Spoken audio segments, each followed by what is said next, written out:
Stream. Signal looks good. All right. I gotta get rid of that little rag over there. All right, everything looks good.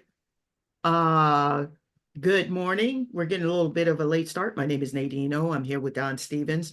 If you see on the board over there, that's what we worked on last week. And if you missed it, you missed a good session. This is Let's Paint and Draw Along. We are trying to maneuver around with certain changes that have been happening.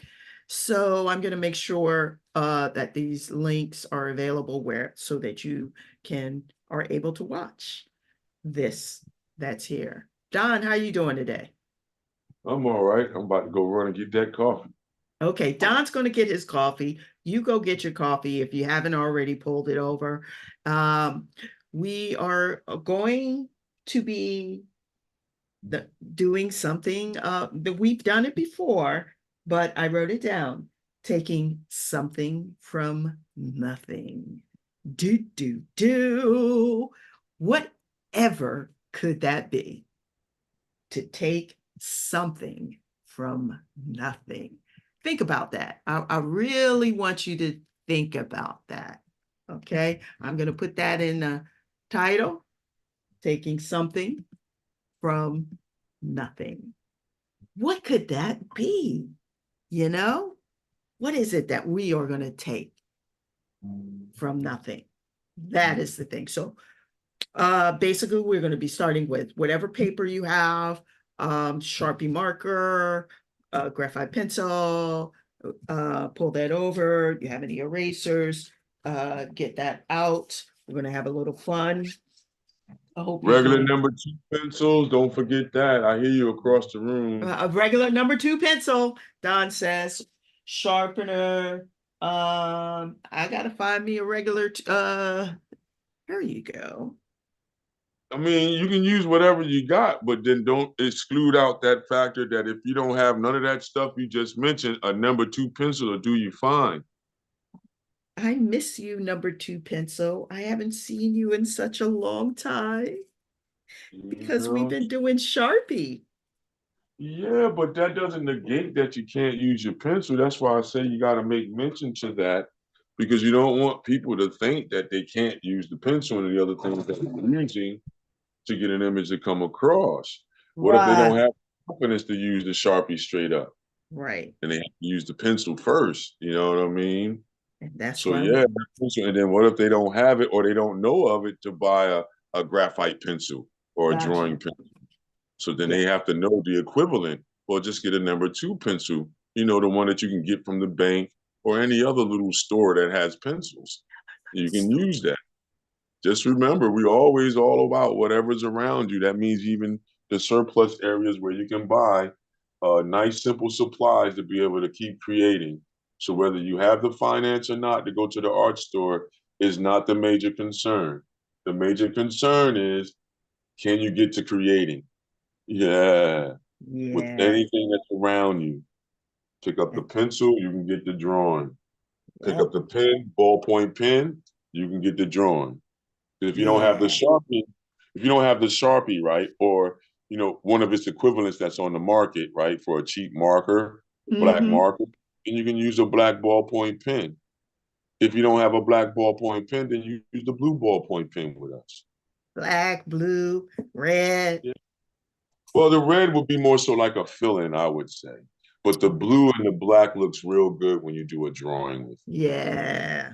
Then you can scan it into the computer. You can make the blue lines gray. Then you can make the gray lines black to have a solid drawing line. Right. Some of the tricks, if you want to know, everybody. If you want a real good line drawing from your hand to be in the computer, draw it up 8.5 by 11 or 11 by 17, whatever your flatbed scanner can do. Then once you do the drawing, you scan it in, and you'll be amazed at things you can do with that if you understand certain design programs and things like that, and how to make something a vector graphic. And I'll stop there to get my coffee. Yeah. He's going to get his coffee. All right. So we're going to do this.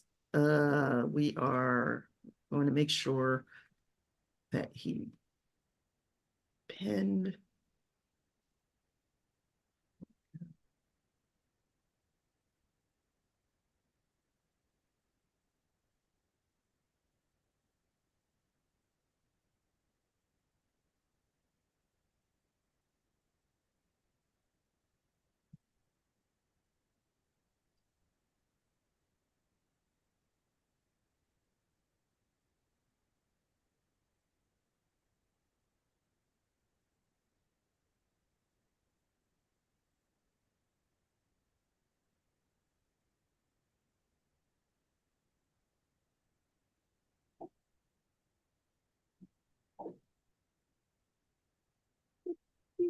Okay.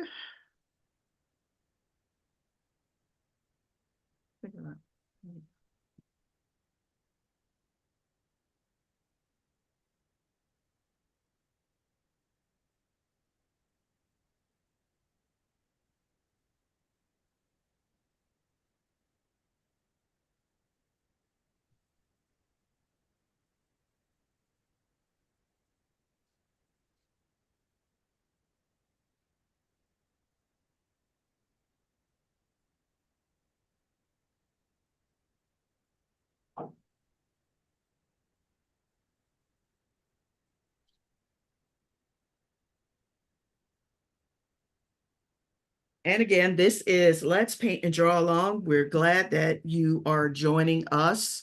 Our focus today is taking something from nothing. This is our topic for today. I hope you're excited because I'm excited. So let's see here. I'm saying fair. All right. Yeah. I didn't get my coffee yet because it didn't finish making it. Oh no. Yeah, sometimes that's how it happens. I thought I pressed the button. I didn't press the button hard enough. So it's okay. As long as it gets done. Let me go rinse out my new cup though. Got another Okay. cup. Yeah. It's a Yeti still, but I like this one. It's orange. Mm, Yeah, it has a special cap for it. It's Don proof. mm, Yeah. So I'm gonna rinse this out real quick. Works real good. I've tested it out in the park.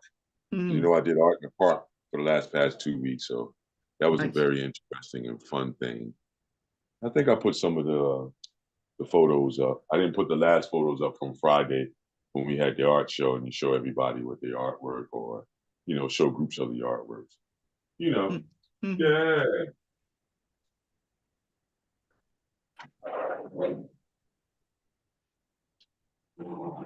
Okay, while this is Don's grabbing his coffee, mm, I'm actually going to be checking a few things to make sure. Let's see. I gotta go over.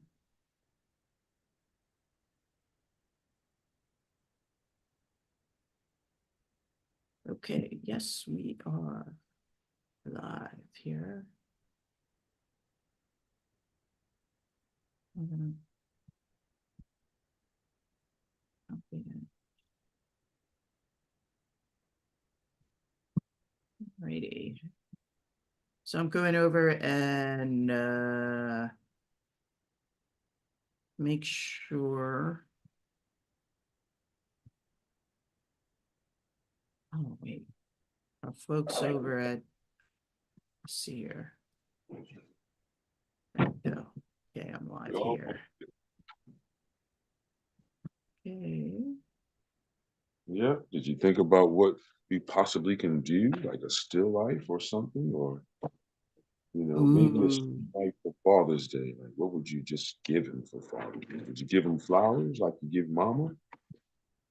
Wow, that would be something. Would Dad be happy to have flowers? I don't know. Depends upon the father that you have. That's You know what true. I say, yeah, that's what that depends upon. It'll be Yeah. quite, but it's just a thought while Uh-huh. we're conversing and thinking about what can possibly be done when you're dealing with something from nothing. Mm-hmm. You're just pretty much pulling your idea right out of space, right Right. out of your bubble, right out of what they used to say in the Marine Corps, your brain housing group. You know what I mean? Uh-huh. Your skull bucket. You know what I mean?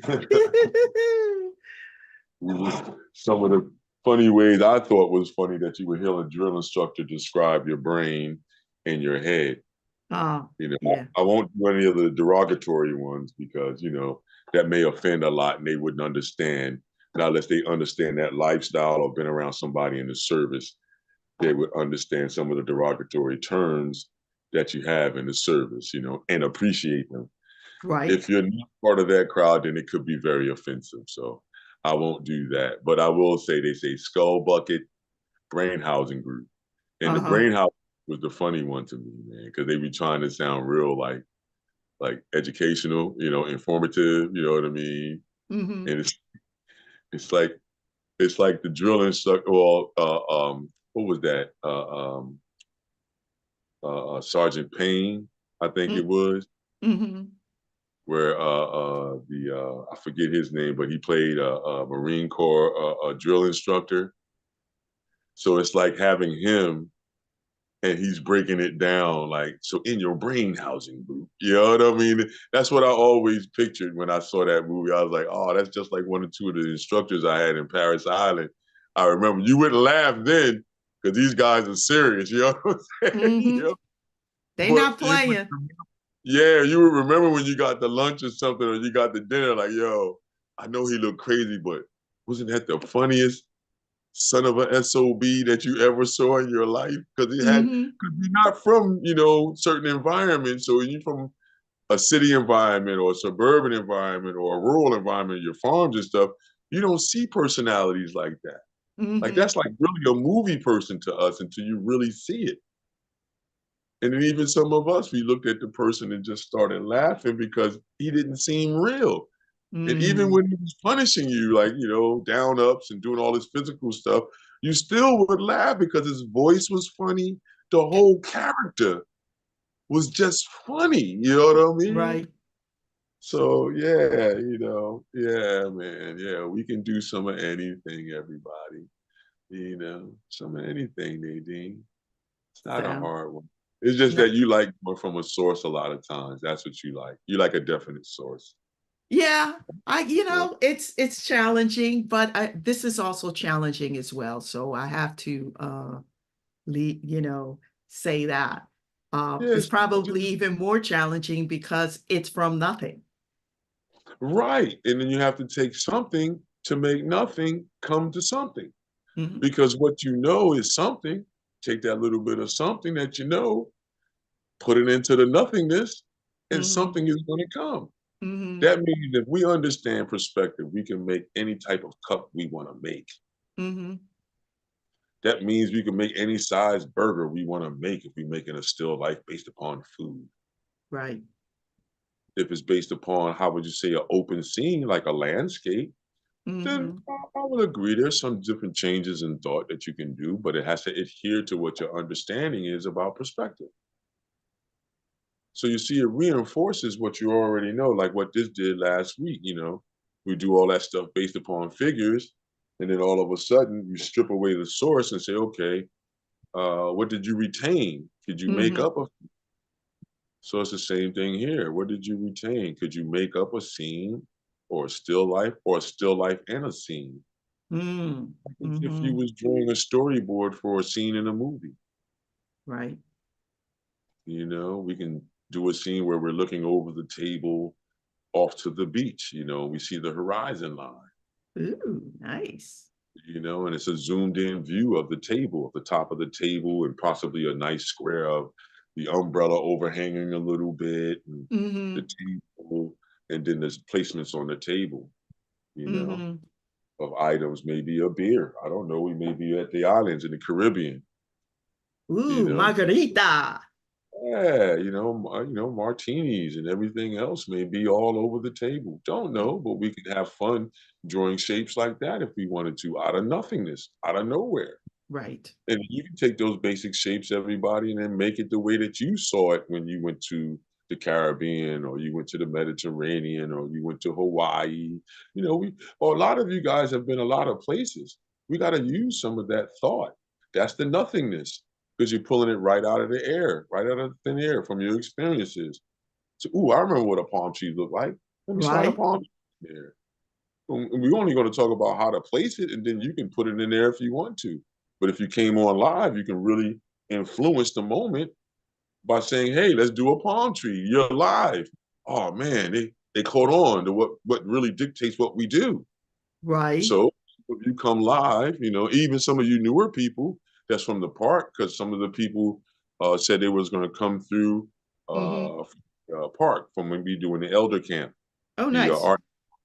So hopefully they'll come through. If they're not, don't worry. I'll get them sooner or later. You know what Mm-hmm. I mean? Come through. So we can have more live people come through once again. You know, 2 or 3 people come through. We want more, you know what I mean? But we'll take 2 or 3 to build at a time to get your confidence up, everybody. So my Mm-hmm. machine beeped. I'm gonna run and go get that coffee now, Nadine. All right, you go run and get it. I just, Yeah. yeah, I just have water. I'm feeling some kind of way, but I just have water. Um, so there you have it. Oh, isn't that something? No, I mean, so I'm going through and actually checking all the other locations. We are on Rumble. Yes, we are on Rumble. Hello to our followers on Rumble. We really appreciate you and love you, sending all kinds of art goodness. We hope you're excited about taking something from nothing with us. We're also on Twitch. We're on Twitch. And we are on Patreon. I can't forget Patreon. Patreon, we're going to be making a slight change with that. We're going to start offering packages that you can jump in and have an experience with us and even be a little more interactive. We're hoping that those who are interested in diving a little deeper will enjoy the process over at Patreon for sure. Um, and then let's see. And if you notice, I had to actually share the link over into on our group page and our main Let's Paint and Draw Along page. Our group page, we have 192 members. We really hoping to get to 200 members by July 4th. That's our goal. Yes, that is our goal. Um, and we are trying to, because the group is private, for private conversations, we want to make sure that our group members are also tapped into the main page. This is what's really important. The main page is public. And Facebook has made some changes that we have to adhere to their guidelines. And part of that is in order to go live on the page, we have to have at least 100 people. And so that's why you may have seen some advertisements about, hey, can you go over to the page and subscribe? And so now I'm saying, can you go over to our page, facebook.com/Don and Nadine, and join there because that's our live. That's where all the action is going to be happening. And the private group is going to be for special things that we might be doing where we can interact and it's not completely public. So that is where we're going. Don is cleaning up the board. We're about to make some action happen. I got to get my rags. Got to have rags, y'all. You never know. Drop that down. Maybe I'll put it over there for now. So I've got my number 2 pencils, my sharpener, an eraser. I'm a little chilly. Turn that off. And I've got my water. Yay. Good, that's good, that's good. We're going to be looking at shapes, line equations, linear equations, i.e. linear equations. Just say lines, man. Yeah, just say lines. Yeah, we're going to be looking at lines. Oftentimes we're looking at lines and shape. And oftentimes, Nadine, we're always looking at line, shape, form, light, surface. Then surface. So if Yeah. you want to say it that way, you can say line, shape, space, light, and surface. That's what we always observe to create. Now, all those other words, you can throw them in there if you want, but that's the basis of what we're doing. The basis. So we always understand we're at the foundation. At the foundation. And then we start talking edges. Yeah, there you go. And, and I like my favorite line. If edges weren't important, we wouldn't be going to the barbershop. There you go. You sure enough would. Because you're always asking to be edged up. Yep, you wouldn't go to the salon and say, girl, cut me up tight. Make sure these lines are right. Make sure my back is right. Or your eyebrows. All edged up. You see what I'm saying? Gotta be edged up. Yep. That's the edges ain't right. Well, it's a cursing out coming to that beautician. Woo, she messed up my edges. Yep. Isn't that something? It's amazing. Now, we don't want people to think that just cultural. No, that's universal. Every culture on the planet, when they go to the salon, they want their edges tight. They want everything clipped, the edges to be what we will call perfect at that point. Yes. Which means edge, which means lined up. Yeah, all those terms. If you go to the barbershop and they can't use it, they're going to curse that barbershop out. Woo, you in trouble. Yep, salon. I've seen it done in practice. You can go on YouTube and see it. Somebody don't do the haircut right. Oh man, it's a fight. It's a fight, man. And it's art. It is art. Yes. Some would say the highest form because it's actually form following function at that point. Because if that form or that movement of the form of the hair is not moving in the right, direction to accentuate your features, that's a fight. If I push your hairline back to the middle of your forehead, the middle of your head.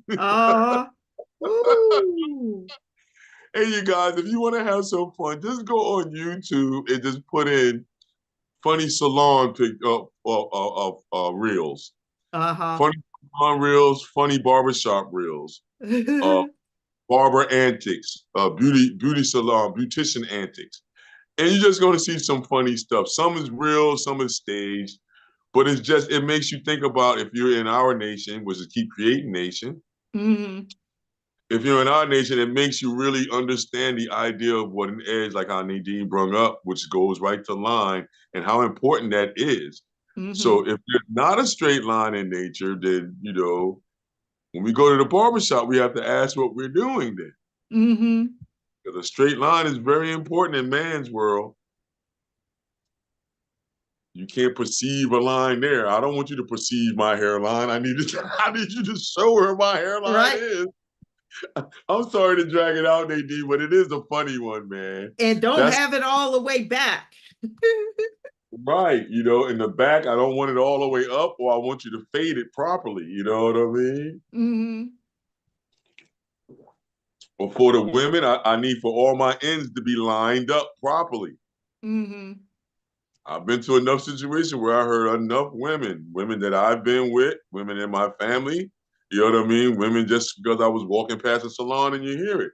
My edges ain't right. They ain't lined up right. I don't like how that's falling in the front. Something ain't right. You feel like, what happened? Why is my head feel like it's tilted? Right. You know what I mean? What's going on, sis? You ain't what you do here? You know what I mean? Oh, I can't. No, I ain't paying for this. That's some arguments right there, boy. Woo! That's an argument. Then you look at the barber or the beautician and say, I hope you ain't looking for no tip. Oh my God. So yeah, everybody, we're just talking about how important once again, lines, shapes, spaces, or forms, as I say, light and surface is very important to your world. And if you use these five premises that I'm talking about, a lot of people use 7 or 13. They're called the principles of design, basically. Mm-hmm. But what I pull from them in my experiences in schools and things like this is where all that came in handy, is what really was I working towards when I wanted to translate something. Mm-hmm. What am I really trying to do? Well, all right, line is very important. Why? Because it's edges, like how we just went through that whole thing of what Mm-hmm. it meant to be in a barber's chair or a beautician's chair. Mm-hmm. Or shape is the same way because lines lead into shapes. If you Mm-hmm. actually look at what you're doing, like if I was to start drawing on the board right now, I'm drawing with a specific line, right? So let's just say I'm drawing with a specific line, right? Then now, after I start thinking a little bit, I'll say, okay, I want to make it a certain shape that looks like something in my world. But then I wanted to be able to basically, how would you say, perceive space and become an actual three-dimensional item, possibly. Then I may think about what texture, you see? But it's all line and how edges, lines, edges, shapes, and they allude towards form, you see? And I That have looked like a piece of cake. there you go. That's what I was about to do. I was about to put the round to make believe like it's fudge in the middle or something, you see? And it's just that simple, for real. It's just that. So see how you called it out before I even got finished with it, Nadine? Yeah, you And on we to don't it. even, right, and we don't have a table or nothing to it. We have nothing to it. It's Right. just a shape, like an emoji, Mm-hmm. like an icon. You know what I mean? Like a Mm-hmm. symbol. We can put you can put on top, then look, we can have fun and put Nay, what your graffiti name was Nay, right? Nay Love, Yep. right? Yep. And AI. Yeah. And then you can have fun with the eye, make the circle for the eye, Mm-hmm. you know. And if it was a business, we could say Nay Cakes. You know what I'm saying? I would Yep. put cakes underneath and put Nay Cakes. And that would be your logo. You see how simple it is, but it can be very advanced. Yeah. But it's just as simple as that, everybody.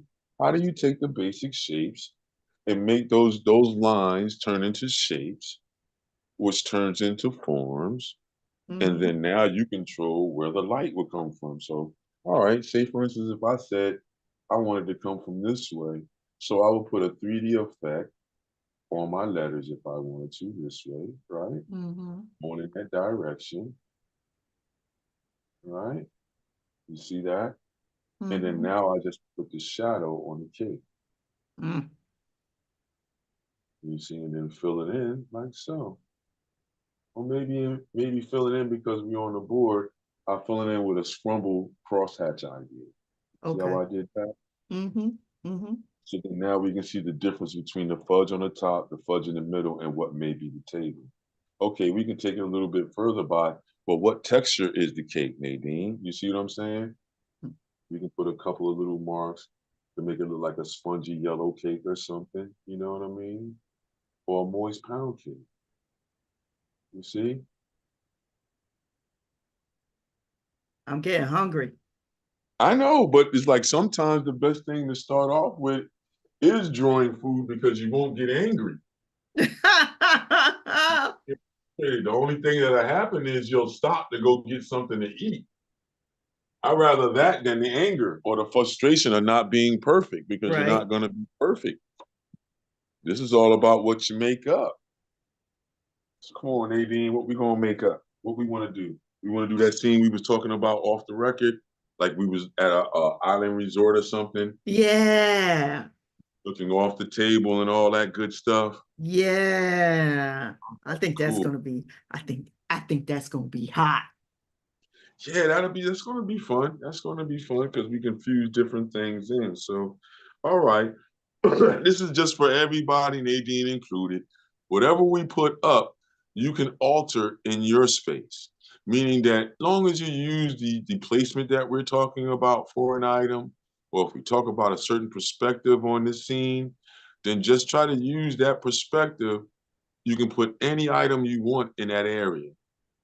You can make it any shape. You can stay with what we're doing, or you can just be a maverick and push forward and make it look more and expansive and add more items on your table if you want.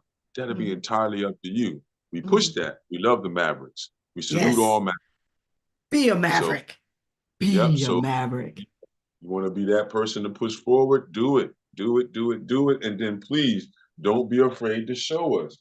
That's what we've been having problems with. Hmm. Everybody, all our Mavericks are gun shy, as I would say. They don't want to show us their items for fear of being wrong, I think. But how could you be wrong on a platform like this when we're an advocate of failure? Right. Some people don't like when I say that, but it's like, I'm an advocate of failure.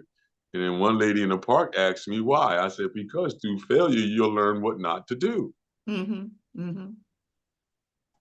Or you'll learn about yourself and what the incapabilities and capabilities are within yourself. Hmm. So fail. Don't quit. Right. Fail. Because if Fail. you quit, that's final. It's like you shot yourself in the head or something. That's the way I look at it when you quit. Hmm. That's not Nadine now, everybody. Don't put that on Nadine. That's Don and his little, comic book world. You know what I mean? you know. So, but yeah, it's based upon that. Hmm. And there can't be any wrong, everybody, when you're doing this. Hmm. So for purposes of what we're doing, I'm going to put a square up here. And that square is going to represent you guys' page, okay? All right, Nadine. So you don't have to draw this square, not unless you're doing like how you normally do when you're taking notes, Nadine, okay? Okay. Yeah. All right. You see here, right? And then we're going to go here and then here. I know you're still seeing the imagery, right, Nadine? Oh, yeah. Yeah, okay, cool. And I might be able to write around it and I'll just slide the camera side to side to be able to get if I'm writing anything extra, okay? And then I'm going to use the blue marker to start it off. Now, the blue marker is going to represent if you don't have the confidence to just go straight with your marker. The blue marker represents if you was working with your number 2 pencil or 2H pencil or HB pencil Hmm. or ebony layout pencil, Hmm. or just a regular drawing pencil of any H gauge that you want to draw with. You don't have none of that, and none of that sounds familiar with you. The blue marker that I'm going to use to start the drawing is going to represent that number 2 pencil that's in your hand with the little pink eraser on the end. Yeah, Hmm. yeah, yeah. It represents that. Yeah, if you have a drawing pencil and you have a kneaded eraser, yeah, this blue marker is going to represent that movement. And then I'll do the black over top to show how you use the marker over top. Hmm. For those of you that's been doing it, Nadine, you can go either which way if you want to, okay? Hmm. All right. Look, everybody. First, what I would do is I would say, well, where is my horizon line if I'm at the beach or the shore? So I'm going to make my horizon line a little bit higher up. Hmm. You know, would that be too far up? Or should I make it lower? You see? Well, if we put it higher, would that cut down the opportunity of putting things on the water or showing the beach line? Or could we make that view happen even with the umbrella coming down and the table being here for all the items? With that horizon line or with this horizon?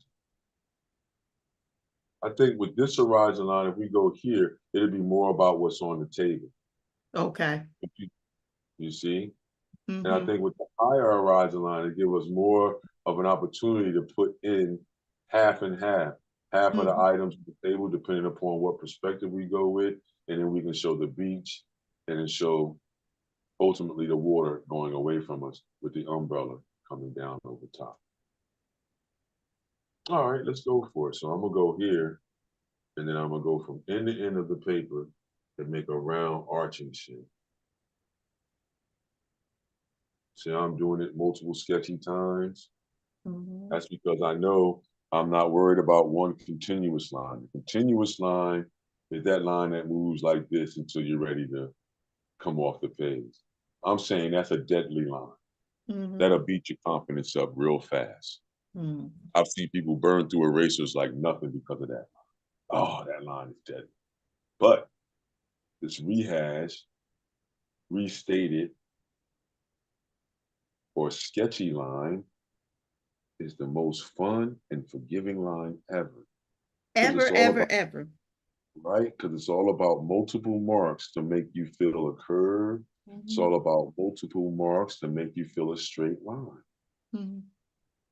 And then once you get it, then you come back with your marker and you can make that a straighter line and erase away your pencil marks. So I'm a fan of the sketchy line. This is the continuous line. I'm just going to say C-O-N-T. And this one is our sketchy line. You want that line, everybody. Because with a sketchy line, you can get to a continuous, more focused line. It's just about addition then. Now, if you're impatient and you don't want to do that, then that might be the issue. Another one is, Nadine, we could widen the scope of the table so it makes it more. So which one would you want to go with? The second one or the first one? I don't know, maybe widen it, yes. Yeah, I was going to say I like the second position. That's why I show it in the blue, because then this way it's not permanent just yet. So then I can come in and erase out the other line and see it like, yeah, that looks pretty cool. Looks like we're sitting right at the table, you know what I mean? About to get it in and have some wine or something, you see? Now, the same thing we can do with the umbrella. We can come this way, right? Do the same thing, but we can come back and come on the outside of the page and do this idea, you know, that whole ribbed idea.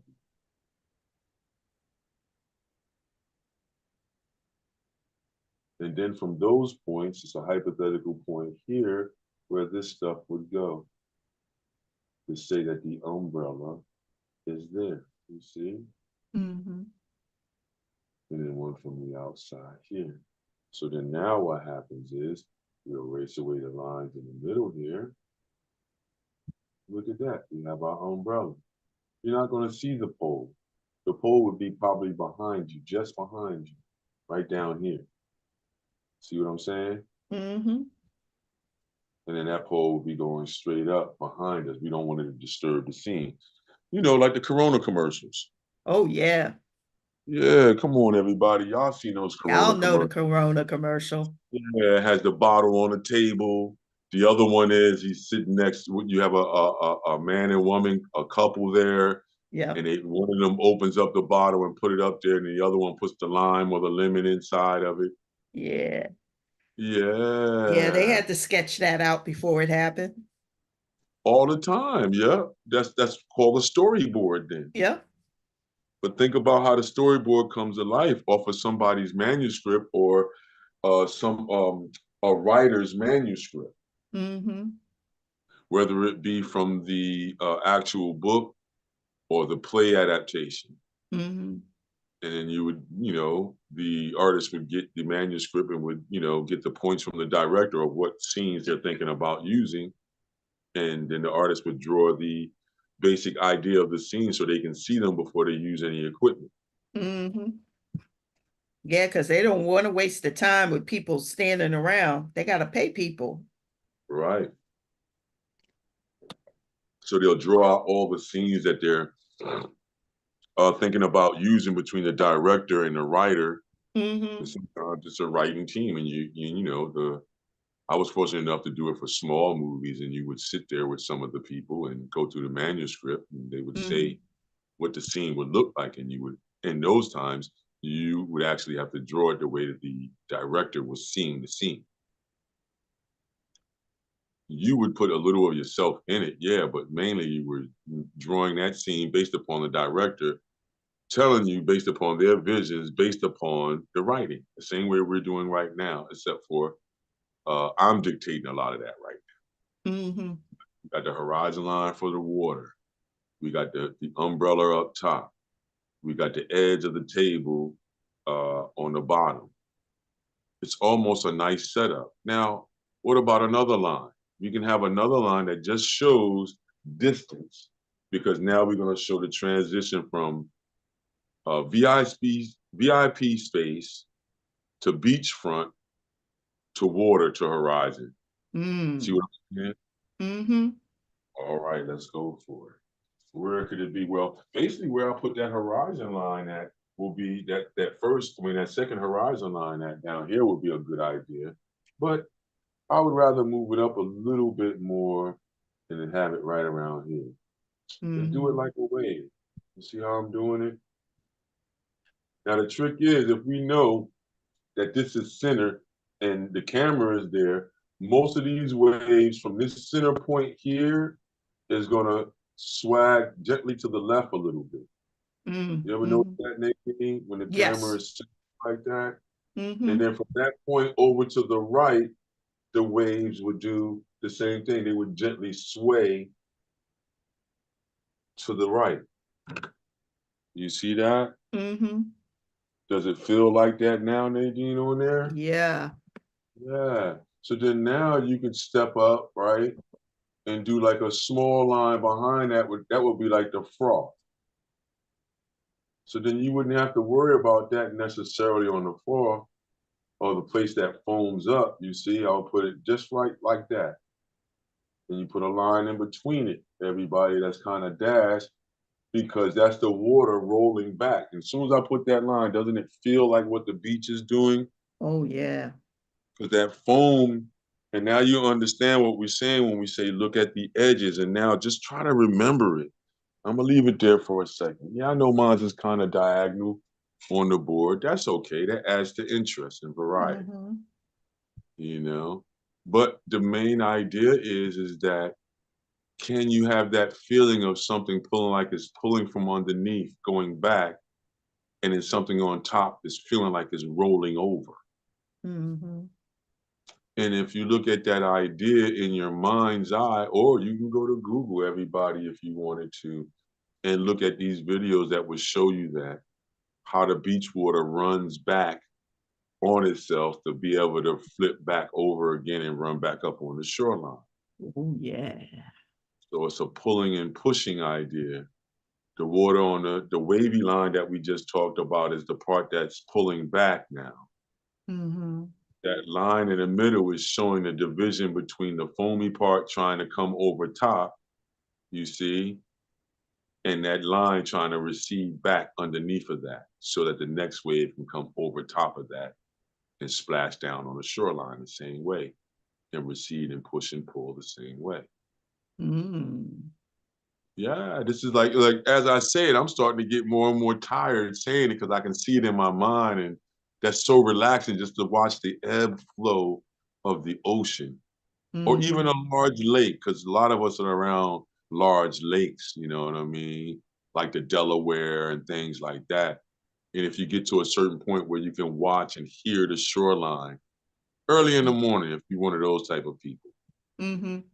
you might not hear it in dusk when the lights is going down because the cars are going and it's rush hour and things like that. So you might not hear it, but you'll hear that tranquility that I'm talking about in the way the water is rhythmically hitting the shoreline. Mm-hmm. And then after a while, it starts to catch you and you get real relaxed just listening to it. Or you start smiling profusely because you see that's the power of the space that you're in. And that's what gets me sometimes to see, the water, how would you say, fold in, Mm-hmm. roll on the shore. And then, irregardless of if a boat's out there disturbing or pushing a wave towards the shore, you still have this rhythmic sound and movement. Shh, There you go. shh, There you go. yep. Shh. Then you may hear a duck. In our area, you may hear a duck or two, or you're gonna hear some birds. You know what I Yeah. mean?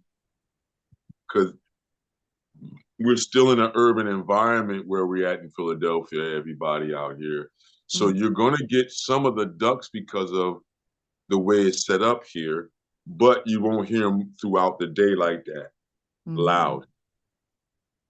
But you'll hear them though, you know. And there's certain places you can feed them. Like there's a place called Shanks on Mm-hmm. Columbus Boulevard, going towards Washington Lane in Philadelphia. Everybody, if Mm-hmm. you're not here in this area, but they have an area there right near, right on the Delaware, right on the industrial side, South Philly, Mm-hmm.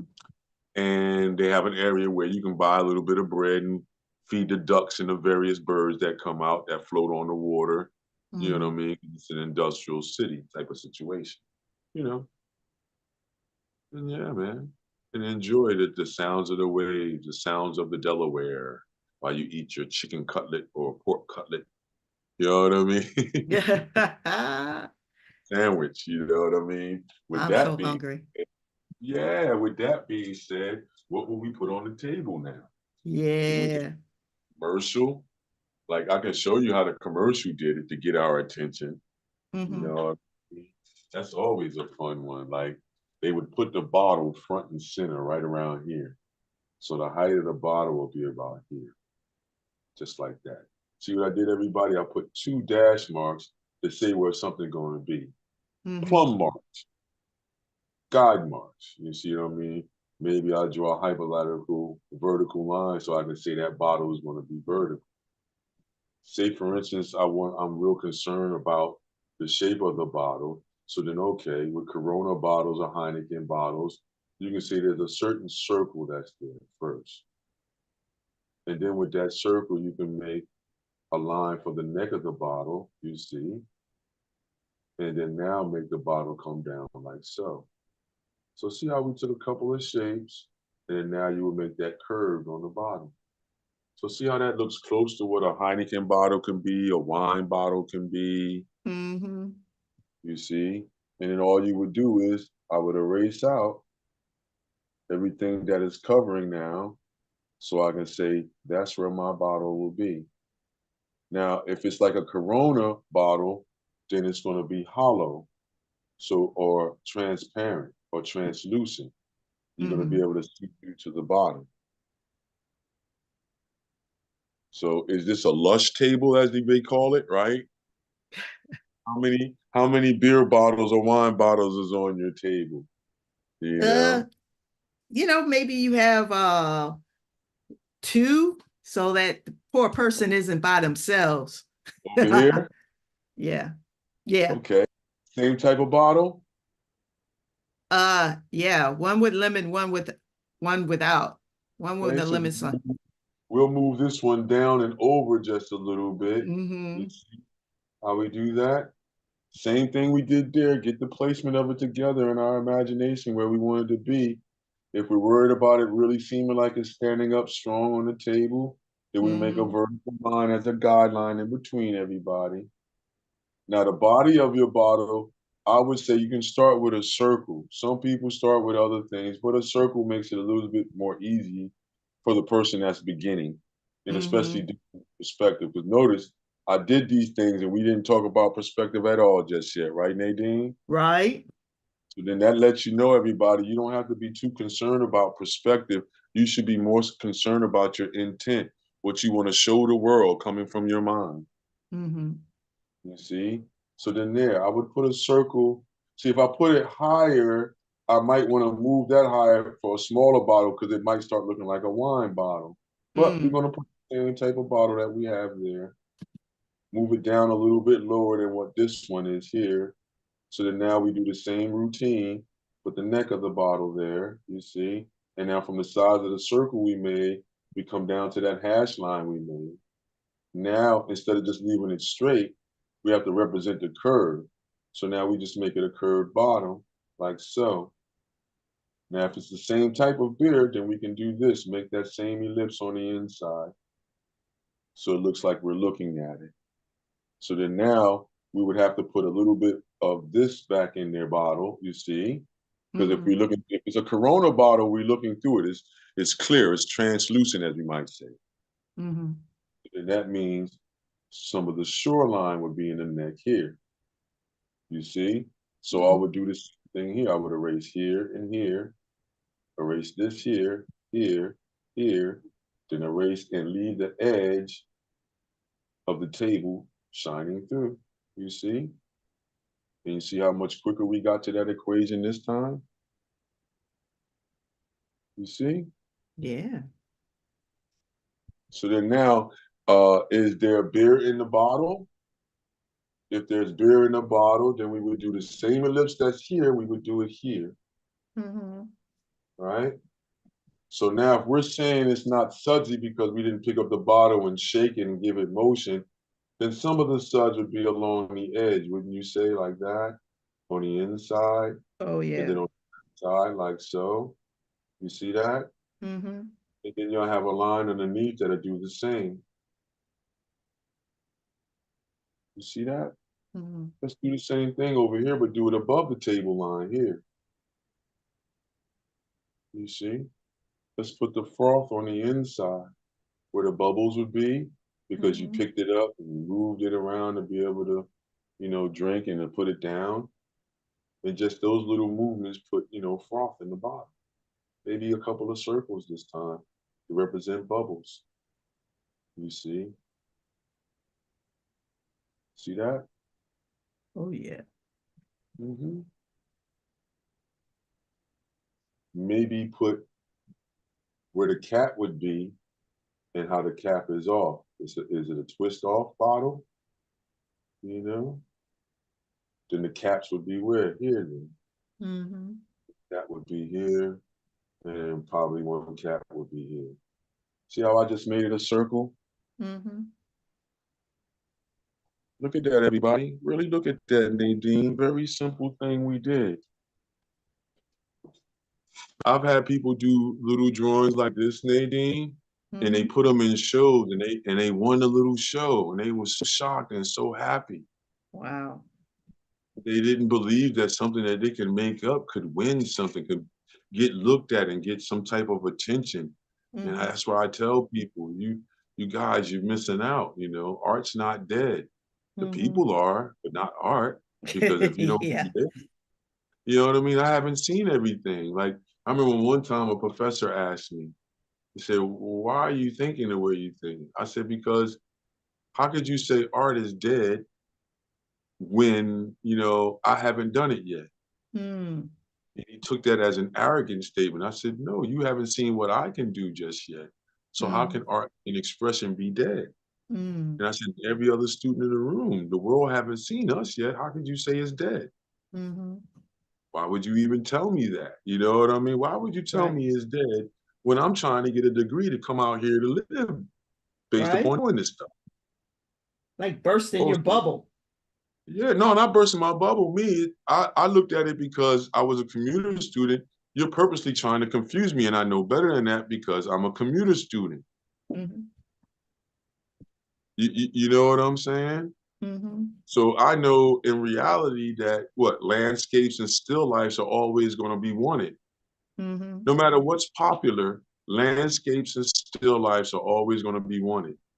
As long as a human being is on the planet, they're going to want it. Whether we're painting it, or it's a photograph now, or it's a G clay, or it's a duotone, a lithograph, an etching. Doesn't matter. You know what I Mm-hmm. mean? Does not matter. Basic shapes and everything still rule the day. If I Mm-hmm. put them in certain configurations, you can either get the human being to react. You can do a lot of things because you're attracting human beings. And You I know. I guess the Mhm. biggest thing is why to ask the question, why are they still of interest to people? And I think it's because it's part of their everyday. Yes, that's just Yeah. human. You want to see a tree. You may not hug it, but Hmm. it's a known fact. Just for you seeing the tree does something to your being. Hmm. You may not like getting in that ocean that we put in there, but just the factor of just sitting there and hearing the ocean and seeing the ocean, Hmm. smelling the environment that's there affects your being. Hmm. It affects everything about you, all the way down to the way you're going to express. Hmm. Like if you notice, until liquor comes out, everybody's pretty much calm at the beach. Yeah. Until the alcohol comes out or anything else that alleviates, Then it's a everybody, party. yep, everybody in the earlier part of the day is very happy, sharing, loving. You can get people from other nationalities that you never thought would talk to you at the beach. They're talking to you. Hmm. Barbecue, that's the fresh barbecue going in the air. Think about it, everybody, when you see something like what we're doing. Hmm. Until those beers come out, it may go left. If you got a whole bunch of truckers at your resort, it may go left. Yeah. Think about the populations that. And it's not, no, we're not trying to poke fingers at people. Please don't think that. Then blame it on me. Then don't put that on Nadine. That's me saying this based upon me being out and just I like observing mankind, Hmm. humankind. I just like observing. I'm not voyeuristic now. Well, I have to admit, yeah, that's voyeuristic if you're just watching people. Yeah. But since I'm a figurative artist and everything is based upon a figure for me, then yeah, I'm staring at people all day. That's why a lot of people say, "Dang, Don, how could you have a studio over in that K&A section?" I said, "Man, do you know how many paintings are going down per day that I can't even do? I just see every day. There's beautiful paintings out here. There's ugly paintings too. But if you're not in the environment to see them, to take it and snatch it out of space, then who's going to show it for this time and period? But it's Is the also king. saying that some people think there's no art in K&A. There's nothing beautiful to create in art in K&A or attractive or eye-catching or um, Well, see, that's the thought-provoking. question then. The question is, what is eye-catching? What is beauty? Is a trash can beauty with the right type of light in that area? Because what I've noticed is in that area of K&A where the train is, it's beautiful sunlight in the morning, man. Right? Like that's why I started riding my bike everywhere. I can't see it from the car, everybody. You really can't see it from the car effectively because you're too worried about running into something and your deductible going up. Mm-hmm. Mm-hmm. You don't want to pay no more on that deductible. You don't want your insurance to go up. So you're not really trying to focus on the early morning dew and what that does to the light effect. And like how I'm doing on the bike, I can stop the bike and get to looking and then still have enough time to get to where I need to get. You see what I'm saying? So, Mm-hmm. you got to be voyeuristic, everybody. Looking constantly, seeing things. You may not be able to get to do everything that you see, but you'll Mm-hmm. have so many different references in your mind's eye that the combination of things you can do will be endless. For sure. Yeah. Think about it on our bottles, everybody. Could you put a label on there? You see what I'm saying? Could by Mm-hmm. putting a label on there, that'll be so that you wouldn't have to draw that bubble line if that perspective is causing you an issue or brain Mm. trauma. That's Mm-hmm. what I tell people. I say, if that's causing you brain trauma, put something there. What do you mean? Well, don't all bottles have labels? Right. Put your own label right smack dab in the middle. Mm-hmm. You can just leave the lines on the side. I'll show on one of them. You can show it from both sides. You can show it from one side. That's what I'll do. I'll show the label in here from the other side,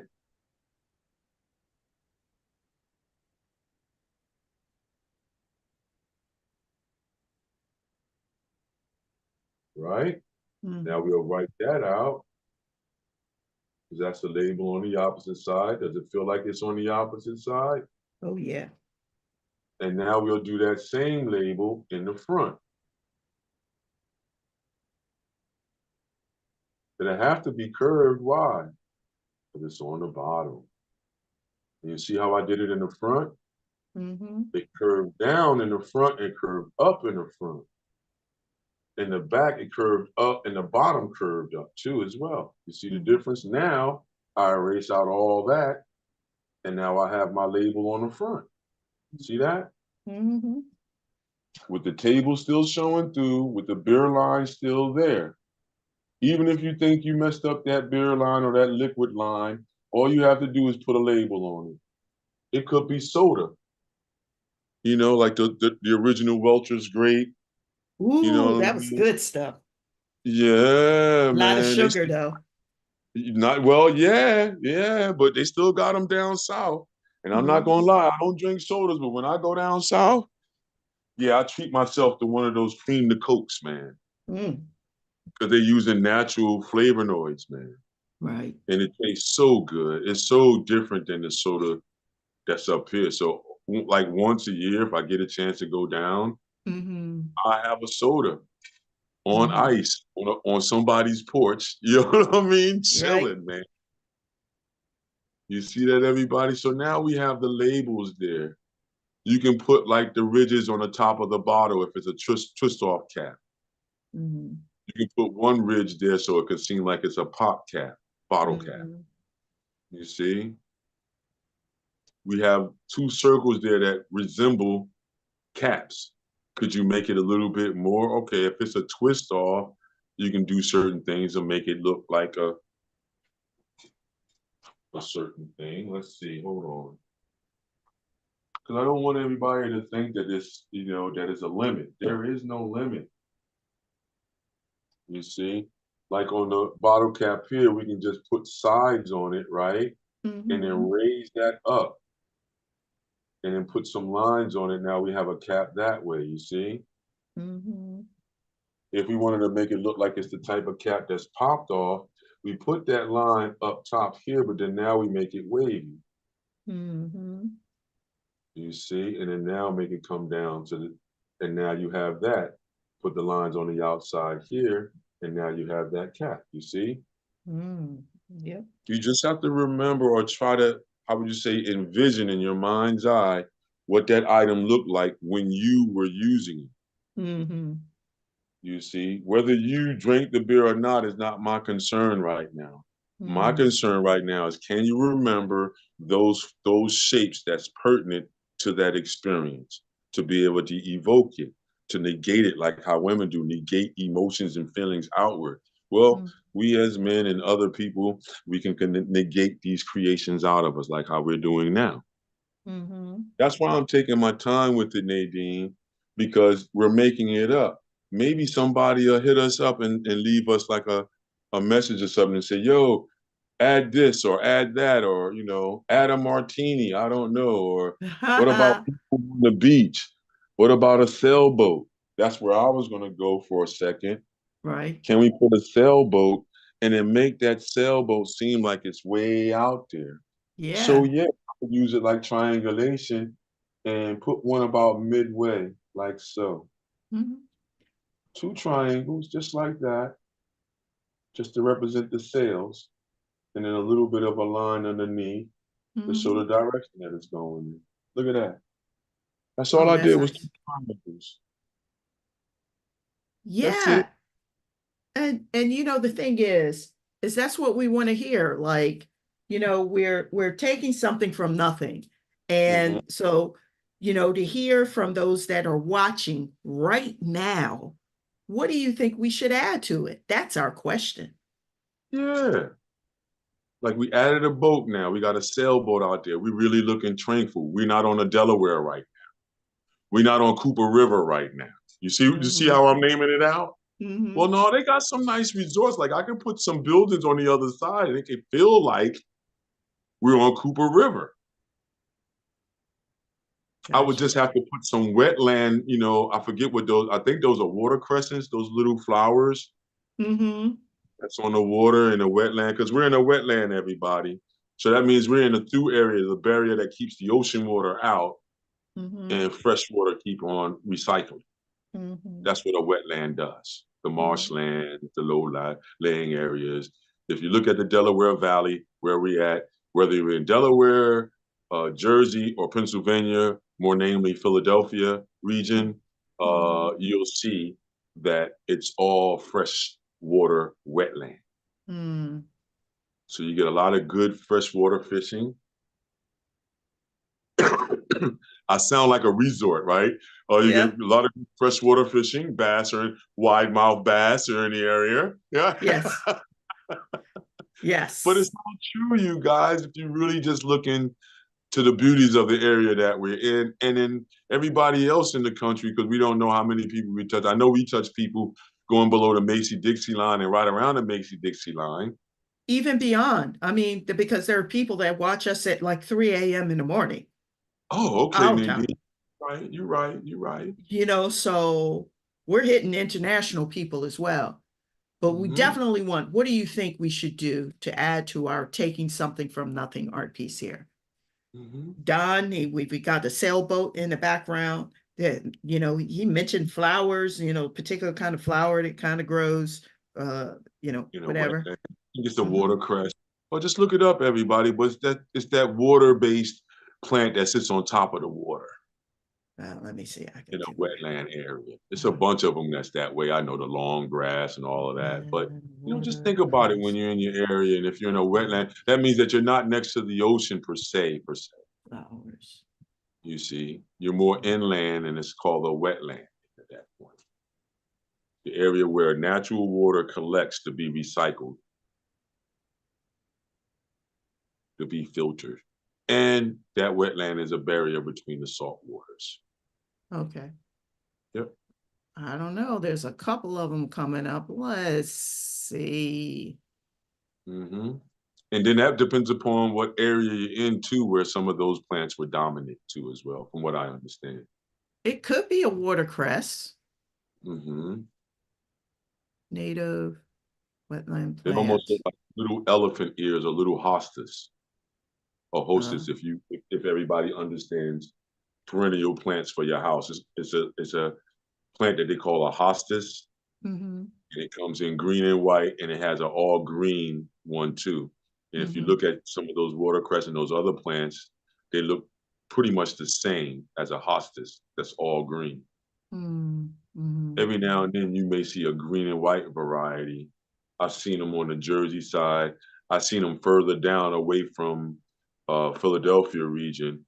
I've seen them further down. I've seen the green and white ones along the banks of the river and things like that. mm-hmm,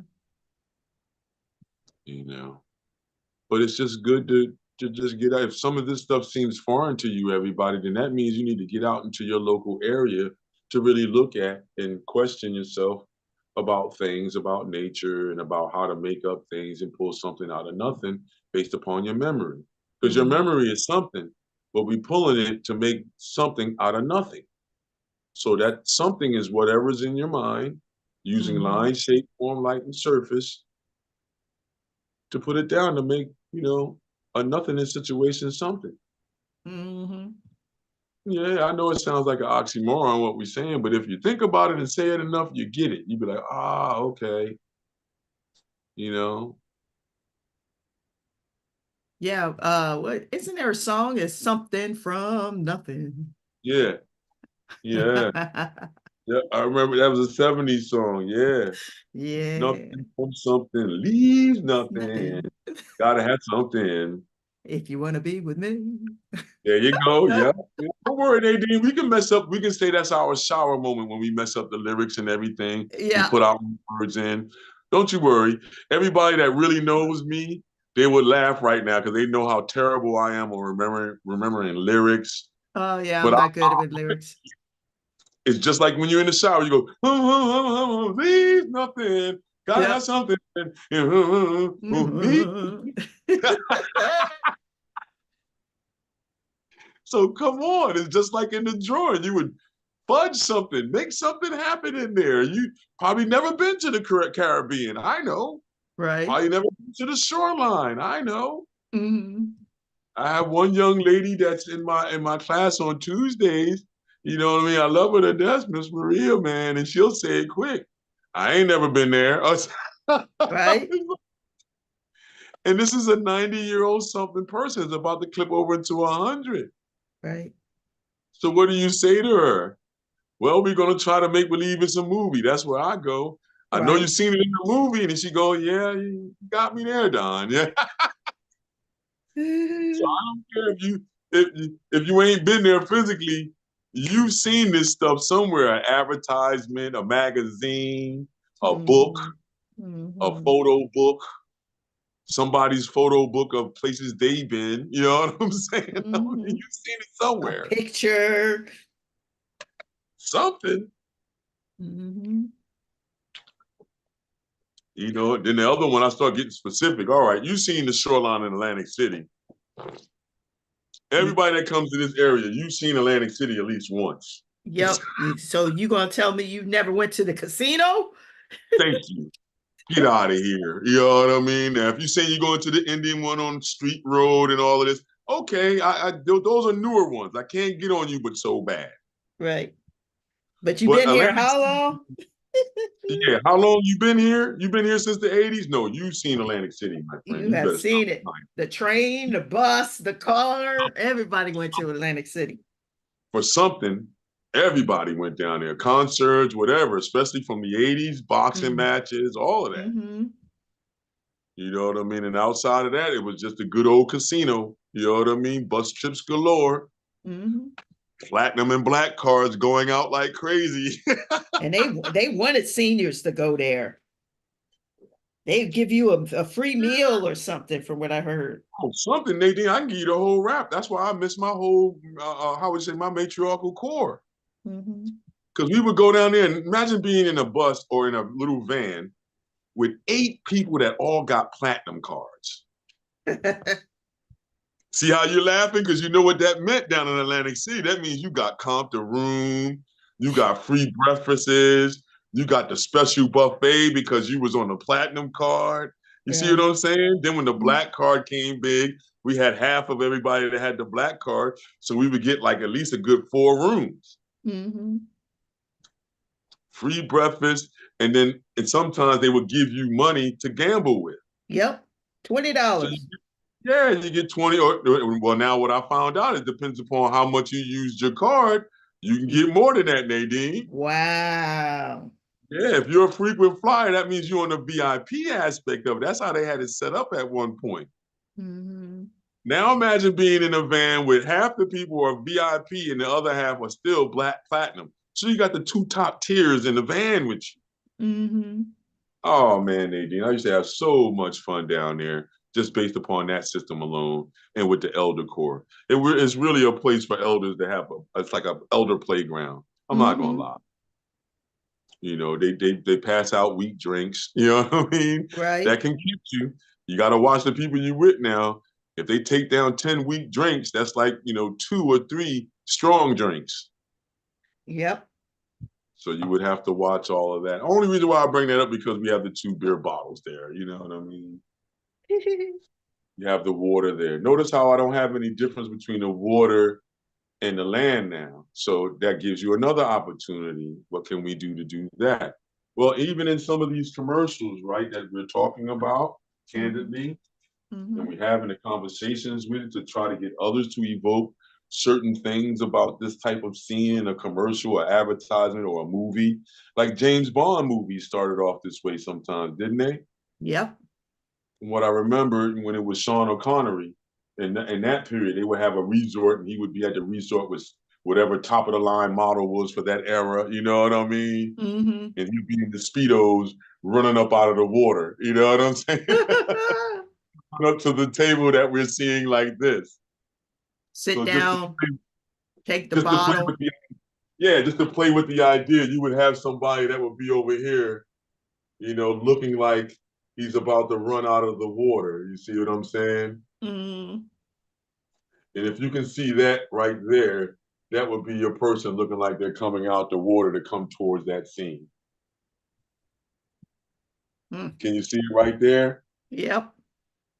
And then now and another way they would have a beach ball a little bit bigger so they would play up the distance idea to say where that ball is. And then make it, it's a beach ball at that point, you see? Mm-hmm. You do little slithers, you can make one darker if you want from the beginning. Maybe you pull out your color pencils or something and make it red and white. You see what I'm saying? Now Mm-hmm. look at how it makes you feel the distance in the piece. Mm. You see? You can even put a sand bucket over here. It's a basic shape and then put a slant on it. It'll look like it's in the dirt. You see? Mm. See that? Nice touch. So then now we have this triangulation and almost a double triangulation. Mm-hmm. And if you don't understand that, everybody, a triangle type of composition always gives the eye interest because it's running in between 3 points to bring you back, almost like a circle. You Mm-hmm. see? And if you notice, I'm pointing everything towards that maple leaf center point that I made. You see? So Mm-hmm. once you have a loose understanding on how the atmosphere moves, you can dictate how you want your atmosphere to move, how you want your environment to be set up. Mm-hmm. Is that believable for that man to be in the shoreline and this ball to be at this size and this bucket to be at that size? What could you put around the bucket? A You know? shovel. Yep. You know, you can put it right in the ground, but or put it inside the bucket this way. And then just erase out the middle there. And now you have the shovel inside the bucket. You see? Mm-hmm. Because say for instance, the perspective idea of the shovel is an issue for you. Then I just showed you how you can hide things if you have a certain weakness Mm-hmm. or a confidence issue. You see? How can I make it seem like there's more distance to that horizon line? Well, Mm-hmm. I take another, how would you say, idea and put a smaller boat here.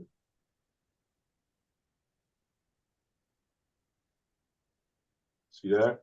Mm-hmm. What does that feel? Does it feel like that's further away than this one is? Oh yeah. Mm-hmm. How about another one? How about putting people looking like they're enjoying the water?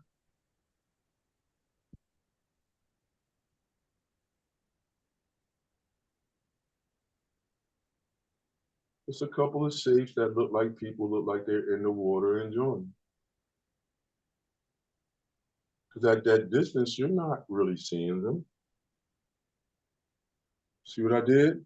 Mm-hmm. So now I'll put a couple of waves.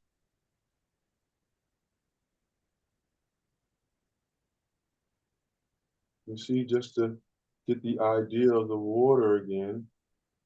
And look, when we put these lines in there, I'll put them further apart down, coming down this way. And then now they get closer together in here. Looser interpretation over here, in the middle here, you see? And Mm-hmm. now look at the scene again. How are we feeling it now? Yeah. Feels like we had a shore now, right? Yep. Now, another thing we didn't talk about is sky elements. Yeah, we Mm-hmm. got the umbrella. See, that's why I said put the umbrella. Say, for instance, you don't know how to put clouds in to be able to get the idea of the same idea of distance, Mm-hmm. you know? Or what if we put a hot air balloon out there? Ooh. Yeah. How could we control the same idea of distance to whereas that boat that's way out there would seem like it's in the same area as that air balloon flying? Mm. All that is now I can put a circle, put a line on it, and put a little box like that. Mm-hmm. What does that feel like? Mm-hmm. Feels like a hot air balloon. Off in the distance, Mm-hmm. floating away from you. Now see how the eye is attracted and Mm-hmm. stays, and you're forcing the eye to move around the surface. That's a compositional aid, everybody. Some people can use the figure eight, you see. Mm-hmm. You look at some of the masters, you know, Da Vinci and all these guys that everybody loves from the 14th, 15th, 16th century. Mm-hmm. They would use the alphabet and the numerical lines from 0 to 9 as design elements of Mm-hmm. placing things. Yeah, look at Del Greco and see how the descendant of the cross, Mm-hmm. and you'll see that T shape in there. Then when you look at Giotto, Giotto, and you'll see how he's using the alphabet. If you look at the way the objects are laid down, Mm-hmm. overall, if you look at all of it together and look at the movement, you'll see a T shape, you'll see an Mm-hmm. S shape, you'll Mm-hmm. see A. So a lot of times they use A's, triangles, and circles. Mm-hmm. And the figure eight was another one that was really used a lot because if you place things in that way, it gives the eye the same type of excitement of when you're walking around looking at things. Hmm. You see, so you can use any part of the alphabet or the numerical code from 0 to 9, because those are basically all the numbers right there. You just got different combinations of these numbers together to have the impression of all the other numbers if you really look at it. Right. But everything is from 0 to 9, and you would use those. And if you use those as placement for things, you'll see it. Even if you look at advertisements, you can see it in advertisements because in design and in advertising, they use these elements too as well Yeah. to design a page for you to be more intrigued to look at it by the symmetry or asymmetry or the balance or imbalance to garner your attention, which is line, shape, form, light, surface, or line, shape, space, light, and surface at that point.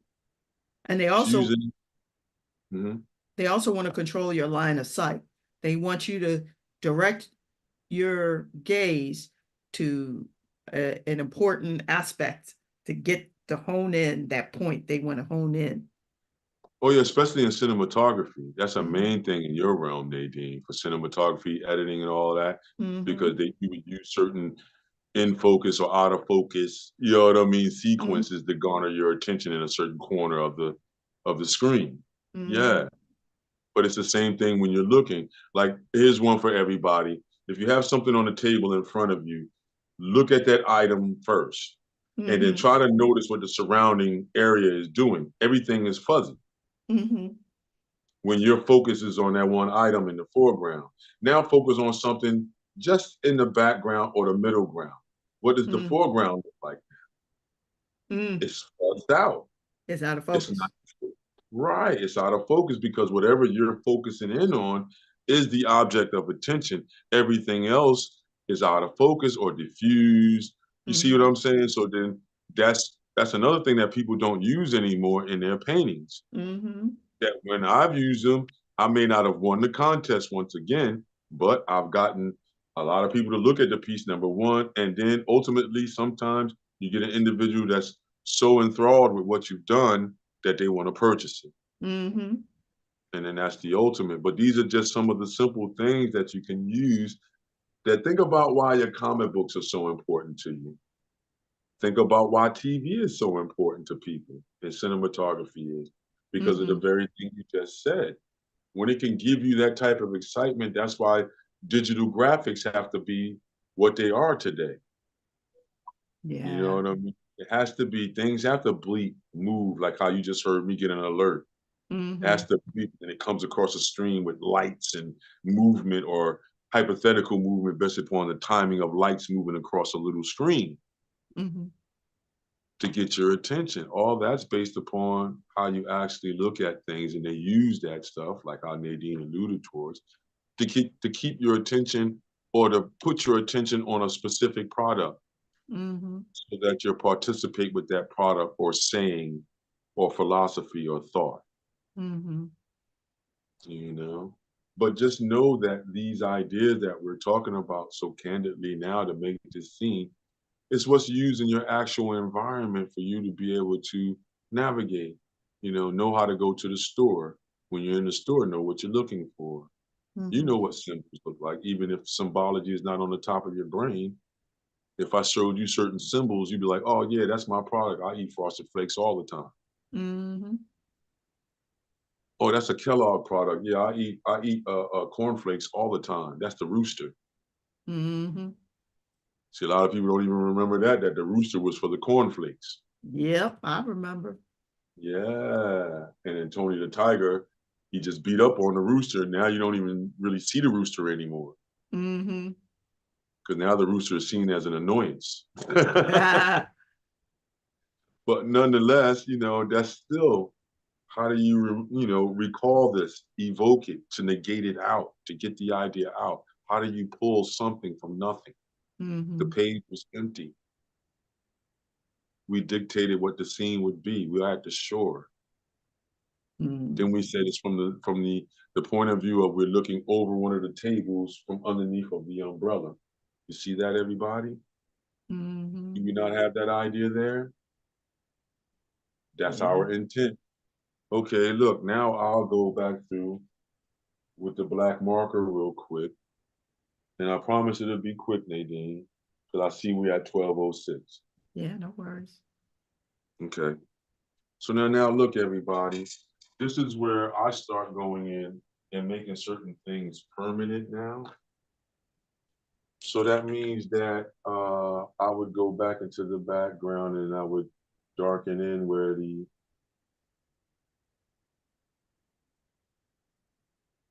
and show where the balloon is, how that balloon is. Then I would play up how the horizon line is, and then just, play it up a little bit more. Make it pretty still if I need to. Make sure that it doesn't go through my sails. I haven't seen too many plastic sails where you can look through and that's a fanciful thing that they want. No. Another thing we do is when we do the sails, you see, we can make one a little bit higher than the other, right? And then we can even say what direction the wind is coming in by putting one of the small ones up top that identifies where the wind is coming from. So we're saying the wind is coming from the left, cascading to the right, or flowing to the right. Is that east or west or north or south? I don't know. You can say it, everybody. Left or right motion, east to west. You can say that if you would like, because that will be your world then. See, now I'm gonna put this other one back here. That's overlapping the horizon line, you see, but looks like it's moving towards it. You see that? Then where are we saying the light is coming from? Is it coming from this way? Is it high noon? Or is it dusk? See what I'm saying, Nadine? So then now we got our James Bond guy coming out the water. You see? And now we make it look like he's got Speedos on and all that stuff, you see? Yeah. Or he's a Navy SEAL coming out with a wetsuit, a frog suit on. You see what I mean? That would be kind of scary. Would that be? Well, that's how they have the women coming out of water like that at one point during, I guess it was the late 70s, 80s, where they had some of the women coming out of the water in snorkeling gear to come up to the table like this. I don't think it was Sean Connery anymore. I think it was one of the Bonds that wasn't that athletic. Right. He would come out of the water. Yeah, but then I remember distinctly a lot of times they started to let have the women, the beautiful, model coming out of the water with a wetsuit on, and then she pulls the headgear off with the mouthpiece, and flings the hair and then runs towards it. You know what I mean? I remember that. It may Right. not be James Bond movie, but I remember that being a scene in some of those action movies. Oh, also what? Charlie's Angels? Yeah, there you go. Yep. Yeah, I Yeah. used to watch that a lot. Yep, yep. You're absolutely right, Nadine. Ooh, man, see how this stuff just triggers all these Ooh, ideas you it got? is. Yeah, like, look, there's two ways we can do this. I will come and establish my shoreline. So the part that's going to be, and still it goes through the bottle, I let it go through the bottle. You know, I let it go through the bottle. Hit my James Bond guy right at the knees or something, you see. Then I would do that front line the same way, but remembering to have the left side, those waves running to the left. And then when I get to the middle, everything that's to the right starts running to the right. You see how that black line is doing, everybody? We can make it seem like James Bond is stepping right on the shore. You see? So then now we will put the little foam and do a more of a curved shape behind that line. And you see how that little curved dotted line starts to feel like froth? Mm-hmm. You see, and you will put it closer to that line right there that's in the middle. Let it run through the bottle, hit your James Bond character. You see, we got that there. Then I will put my people looking like they're having fun in the water, maybe waving back at us at the shoreline. You know what I mean? To wave at us, say, hey, man, you should be out here with us. You know what I mean? There Put you your trunks go. on. Yeah, man, stop being up there, you know, doing what you can do if you was at back home in the East. You see what I'm saying? Yeah. Yeah, there you go. You see? Now I would feel safe to put some of these lines, but I will put some of them closer, you know, at the horizon line or leading the way. And as I get away from the horizon line, I start spreading these lines out, meaning that the interval is spaced from here to here to here, you see? Mm-hmm. So up in here, I'm going to use the lines closer together. As I move down, the lines get further apart to where I Mm-hmm. get down here and they're even further apart to show the wave. See the difference in, ooh, I'm sorry. See the difference in that little set of lines there? Yeah. So whereas they're closer together, it seems like they're further away. As the waves start to space in them, as it comes towards the shore, it seems like you're coming closer to the person. Mm-hmm. So let's go for it. Let's make some of these do the same thing.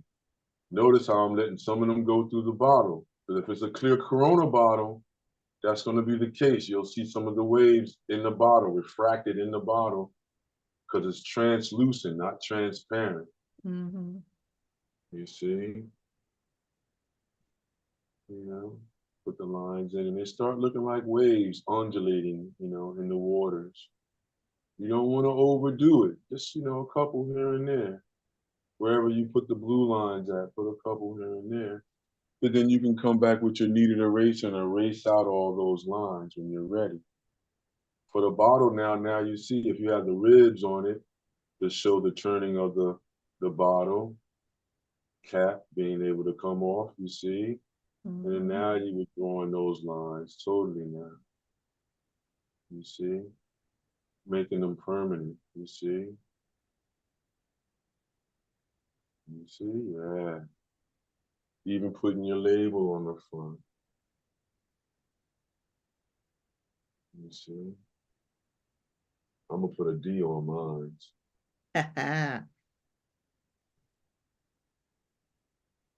See that? Mm-hmm. And now you would put the effects for whatever's on the inside in there, you see?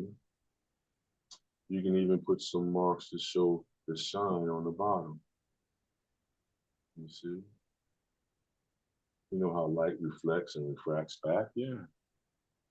Even down here, you can put a little dotted line to show that it's still liquid in there, you see?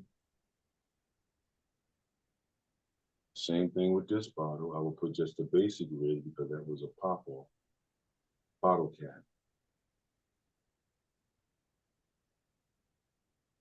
Mm-hmm. You see? That's why I like using the eraser board, because it's just like if I was on a piece of paper with you guys. Mm-hmm. See? And then now that cap is on the opposite side. It's turned away from you. So then now you're just going to see it like so, and then you'll see more of the foam in the bottom on this side, you see?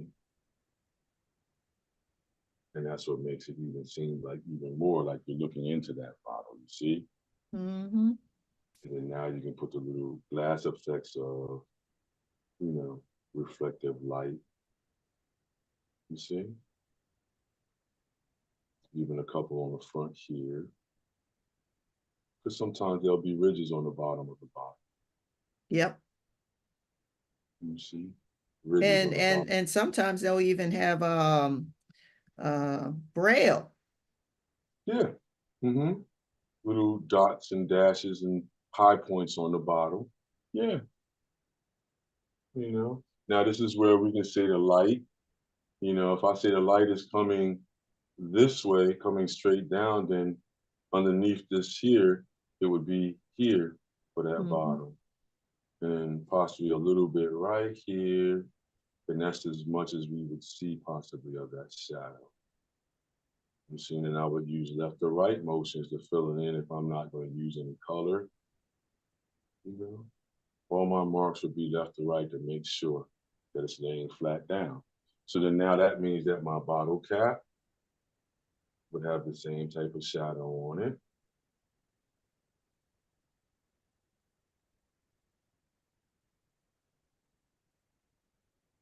You see, my Mm-hmm. bottle cap one would have the same type of shadow around it, but then this one would be almost caught up in this shadow for this one right here.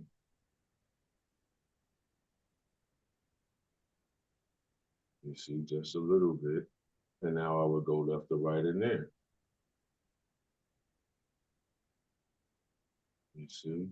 And then now your bottle cap is here, and it would have a little bit of a shadow like so. And then boom, boom, boom, boom. And there you go. You see? Now the edge of the table, same way, will be here, then here. A little bit here. That's the bottle showing again. Here. Then here, here, and now here. Boom. Our table is there. Now I would come back and do where my umbrella is. Maybe even put a little bally on the end. You see? To show how that little rib you did, that aluminum or plastic rib that's there to hold the umbrella together. You see? Mm-hmm. Maybe putting shadows underneath to show, and then use that backward C motion, which is convex or concave.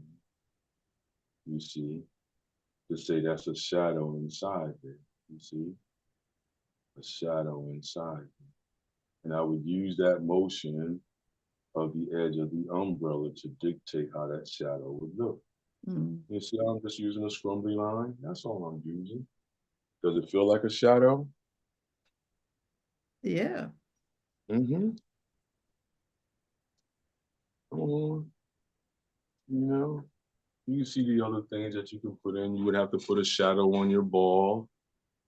You see, you have to put a shadow on the bucket with the handle inside of it.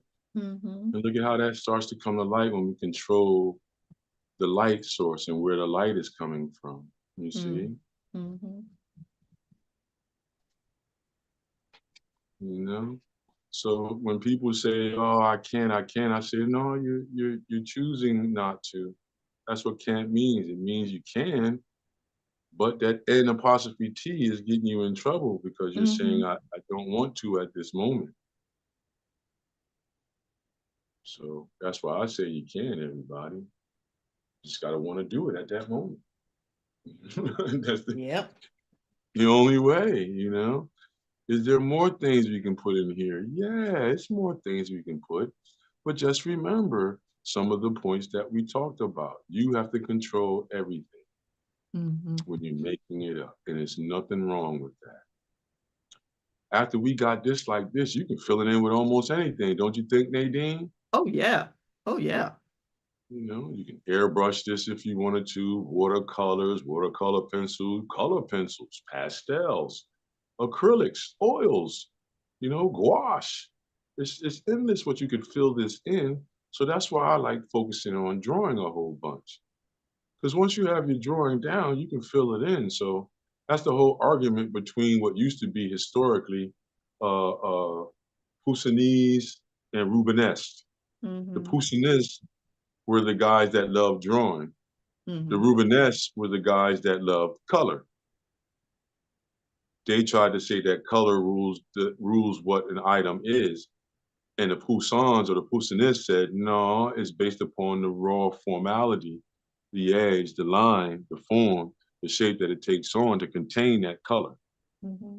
And that's still the argument when you talk about non-objectional and objectional work, abstract and realistic work, you Mm-hmm. know? And then just to slide in another one on everybody, then why did Mark Rothko do what he did for color field painting? Mm. Yeah. Interesting conversations in the arts. Excuse me for talking art. Yeah. We're sorry for talking art. Yeah, but that's the way you look at it. So now you see it. We have our quasi James Bond character coming out the water looking like he's about to walk up. Mm-hmm. Other ones, they had it where the footprints will be going away. You ever seen that one? Oh, yeah. Where the footprints is going away and you see the person diving in the water, like as Mm-hmm. if they just stand up to take a swig of the Corona and then ran back into the into the ocean. Mm. So I remember seeing those type of commercials like that too. So I'm just trying to pull all the commercials that you would see during, you know, certain sporting events or how they used to do it back in the day real big, where you Mm-hmm. literally want to be looking at the commercial like, yo, what are they gonna do for Corona this year? Last year, what they did was so hype or so this or so fresh or so, you know what I mean? Mm-hmm. And then Mm-hmm. that's when the Janet Jackson booby incident happened, you Yeah. know? Lo and behold. You know, so yeah, with all of that, everybody. But as you can see, we're pretty much done this. Your imagination can go wild with this. So anytime you don't have a source material, just think about it. Trip back through your memories. Think about something small.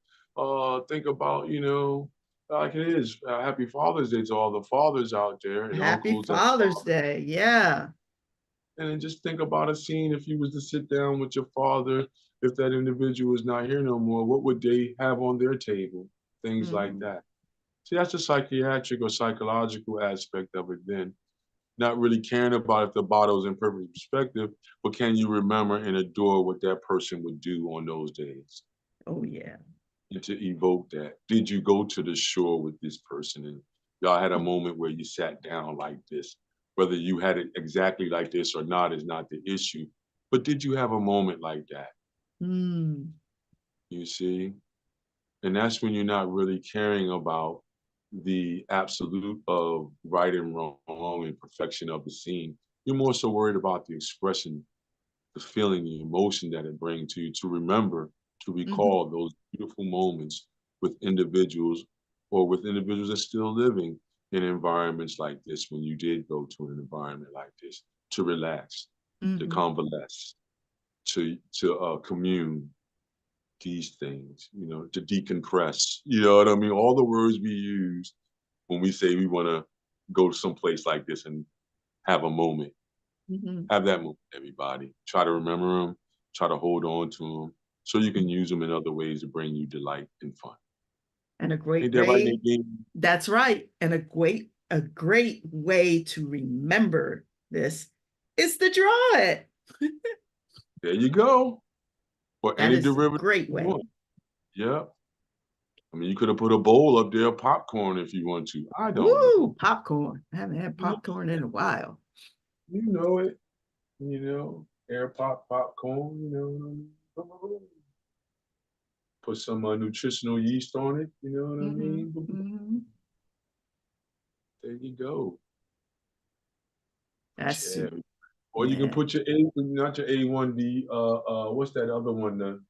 Ooh, man.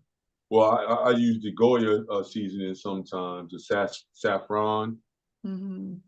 And then what's that the seesaw thing called again? The seesaw?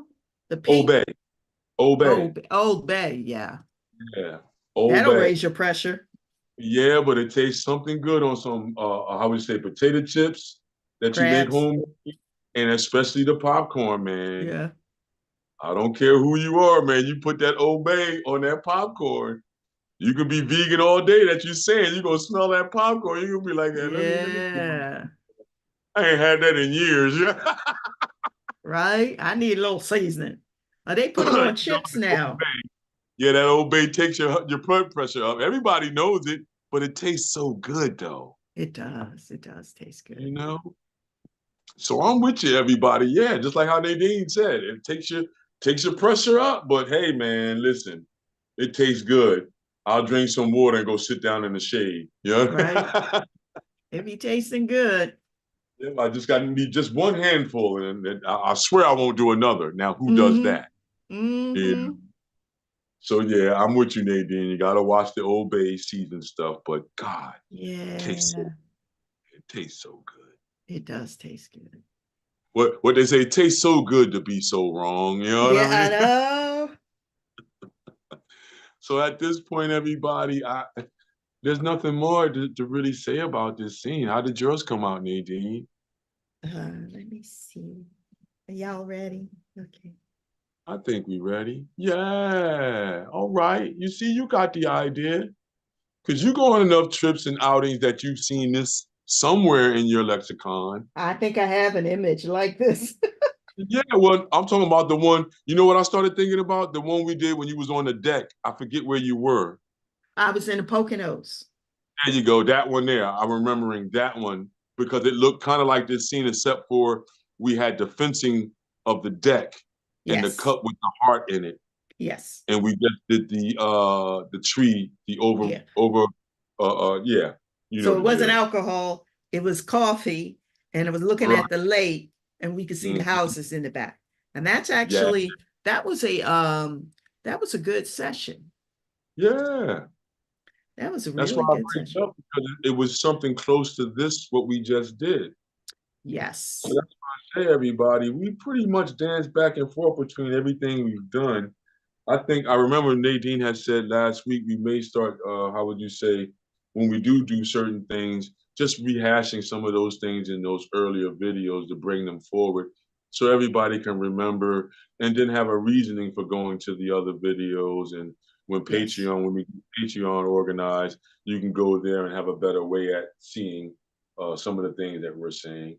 And then you can see our evolution, how we got to Mm-hmm. the point we are right now, everybody. Because we have evolved. There were so many really interesting things that we touched on. I mentioned glyphs and art. Mm-hmm. We call it glyphs and the art of insane approach. Mm-hmm. That was pretty cool. Mm-hmm. I've got some I have to update still. I'm looking for the Poconos one on our little spreadsheet. Yeah, the Uh, main thing is, everybody, we try to go through, if you haven't noticed, what we would call the modalities of art in the Western mhm, civilization. So mhm, if you look at fauna and fauna, that would be the one we're talking about now with Nadine and the Poconos. mhm, That would be like mhm, a fauna and fauna type of idea.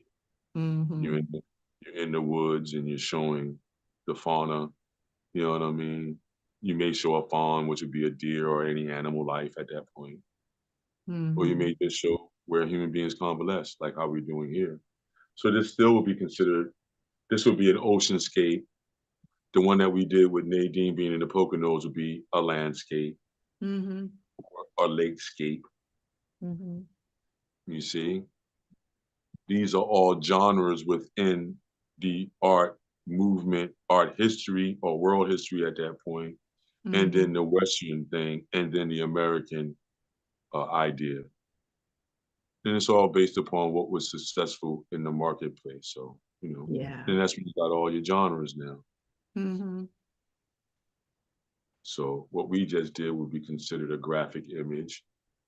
You know what I mean? And it would be considered an ocean scene, mhm, or it could be considered a Great Lake scene or a lake scene. Yeah, Because I've it been could. around where it felt like this, Hmm. and you would see the other side. And if I put tree lines on one side or the other, it'll feel like an open lake idea. Yeah. You If just I put, add a few little things, or the high grass, yep, on the side. You're like, oh, mm, wait a minute, this is a lake. This is not a beach. there you Yeah. go. That's all you gotta do. One or two little small little augmentations or inventions of a mark to resemble something. Hmm. And you know when you got it, when you have the next human being other than yourself saying, wow, I feel like I'm there, or wow, even though it doesn't look exactly like that, like a lake, I really feel Hmm. like I'm at the lake, or I really Yeah. feel like I'm at the ocean. Hmm. But you gotta remember, all we did is put a couple of lines together. That's Think it. about We that. And sure now did. we got you believing that you can walk into the space and pick that D beer up or pick up the beer on the other side. Hmm. You know? Absolutely. How we made you believe the distance just by the movement of shapes, the size differentiation between shapes or the different Hmm. sizes of shapes. Hmm. As we got closer to the horizon line, things get smaller. So that means any line I put small things next to, it's going to read to you as a human being as a horizon line, or your Hmm. eye level at least.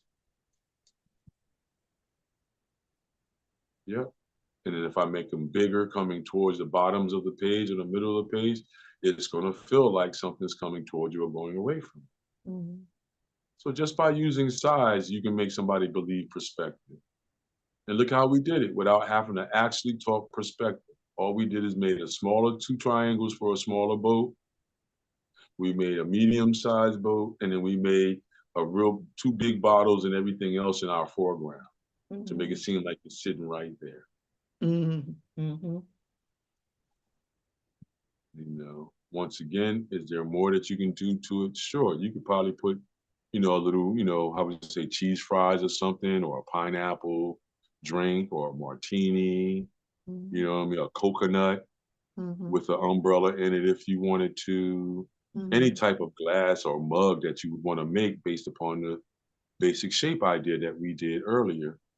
And that's pretty much general with any shape. You can make the shape, make where the confines of the shape is going to be, put a line in the middle to say that you want it to seem like it's sitting straight up and down or totally vertical or balanced Hmm. on the page, standing straight up, and then start making your shapes for that particular vessel on that middle meridian line that you made. Hmm. Make a ball to say where the girth of the bottle is going to be. Because that's generally how they make these things. If you look into it, everybody, they use basic shapes to blow that bottle up. Then once Well, they get the shape they need, then they move it to the next shape or they'll add a shape onto the bottom. It's interesting just to see glass people work because yeah. they use basic shapes, but then those shapes are turning into instant forms based upon heat and pressure, It is and pretty interesting. yeah, because they'll do certain spins of the glass and somebody's working the cooling on one side with a glove to get certain effects to get the bottle to move. They have certain techniques to take that little circle that they blew up as an orb and to stretch it out to make the bottles that everybody sees when you go to the liquor store and things Oh, like yeah. this. Or it may be like those crystal bottles that a lot of people used to buy a lot as your dining sets and things like this when you would have company and you would have wine or juice and you have the big crystal bowl and things like this. My Hmm. aunts and my mom even had one, so Hmm. you pull it out, it has the crystal glasses that look like coffee cups, but they are made out of crystal, Hmm. or low grade crystal. Yeah, yeah. All made of basic shapes, everybody. Orbs sliced and pressed while they're hot with different cooling ideas to get the shapes in these things that they crimped and blew up to stay in position. Hmm. So it's always about line, shape, form, or line, shape, space, light, and surface. Yeah. Yeah. I was just thinking about that when I actually saw I saw someone create, they were glass blowing, and it was in Italy. Mm-hmm. Um, it's The really home, beautiful, the right? process. Yeah, the home of glass blowing. There's Yeah. other things you can do too, like you can heat up sand and do certain things as a small project. Uh-huh. You know, you learn all that when you start dealing with people that understand fibers and things. Mm-hmm. When you hear somebody says, "Oh, you know, I'm a fiber sculptor," or you know, I'm into fiber. You know, all Mm-hmm. that means that they're not really looking at sculpting in a traditional sense at that point. They're looking at Okay. fine materials and things that have a reaction or happening between materials. Mm-hmm. You know, so they may take burlap and put silk with it, or they may take burlap and wrap it around clay to get a certain effect, you see, based upon emotion and all that. Kind of like you see that a lot of times in fashion. Okay.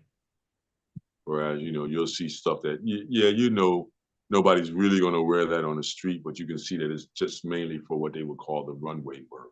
Yeah. The art. Well, there are some people that will, but Yeah, but not at a high number, like they would, you know, like how they're they do with. special. Yeah, like you see somebody with a wire hat on with birds hanging from it. That's not something everybody's going to get into. No. It is interesting though when you see them. I'm like, oh, there's a special one. A definite creative, an artist for sure. You know. Walmart, no, no. You won't see that hat that you see on the runway. You'll see a derivative that's like marked down. Uh-huh. You know, you may see a bamboo hat with that idea. You see what I'm saying? But it Right. won't look exactly like with the artistry that was on the runway. Mm-hmm. That claim. So just to bring that idea up like that. But you know, you do see some eccentrics out here on the streets that do things on their own. Uh-huh. Like I seen Yeah. a guy that did that. You know, did certain designs and things and took certain things that looked like dead animals, but they weren't, and he hung them on the hat. You know, around the edges Right. of the hat, the band. Yeah. Yeah, it looked like some old, you know, spooky stuff, but it wasn't. It was very interesting to me. Uh-huh. You know what I mean? This is another level of symbology at that point. Right. Yeah, that's it is really interesting. The whole, I mean, creativity, it's like how far do you take it? You take it as far as what you have been to be created.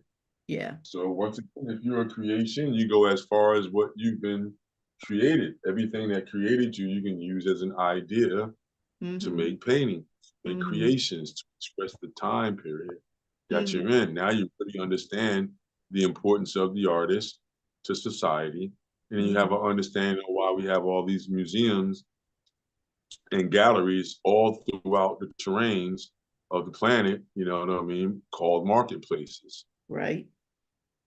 Now you see the importance of these different time periods because each one of these artists that we love were painting for their time period.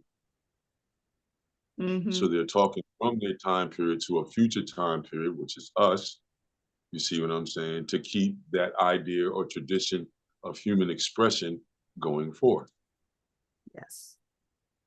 Yeah. Most people don't look at it like that. When you go to the museum, you're paying ode to not just the present people that are Mm-hmm. living that are fortunate enough to garner the attention to show at the Philadelphia Museum of Art.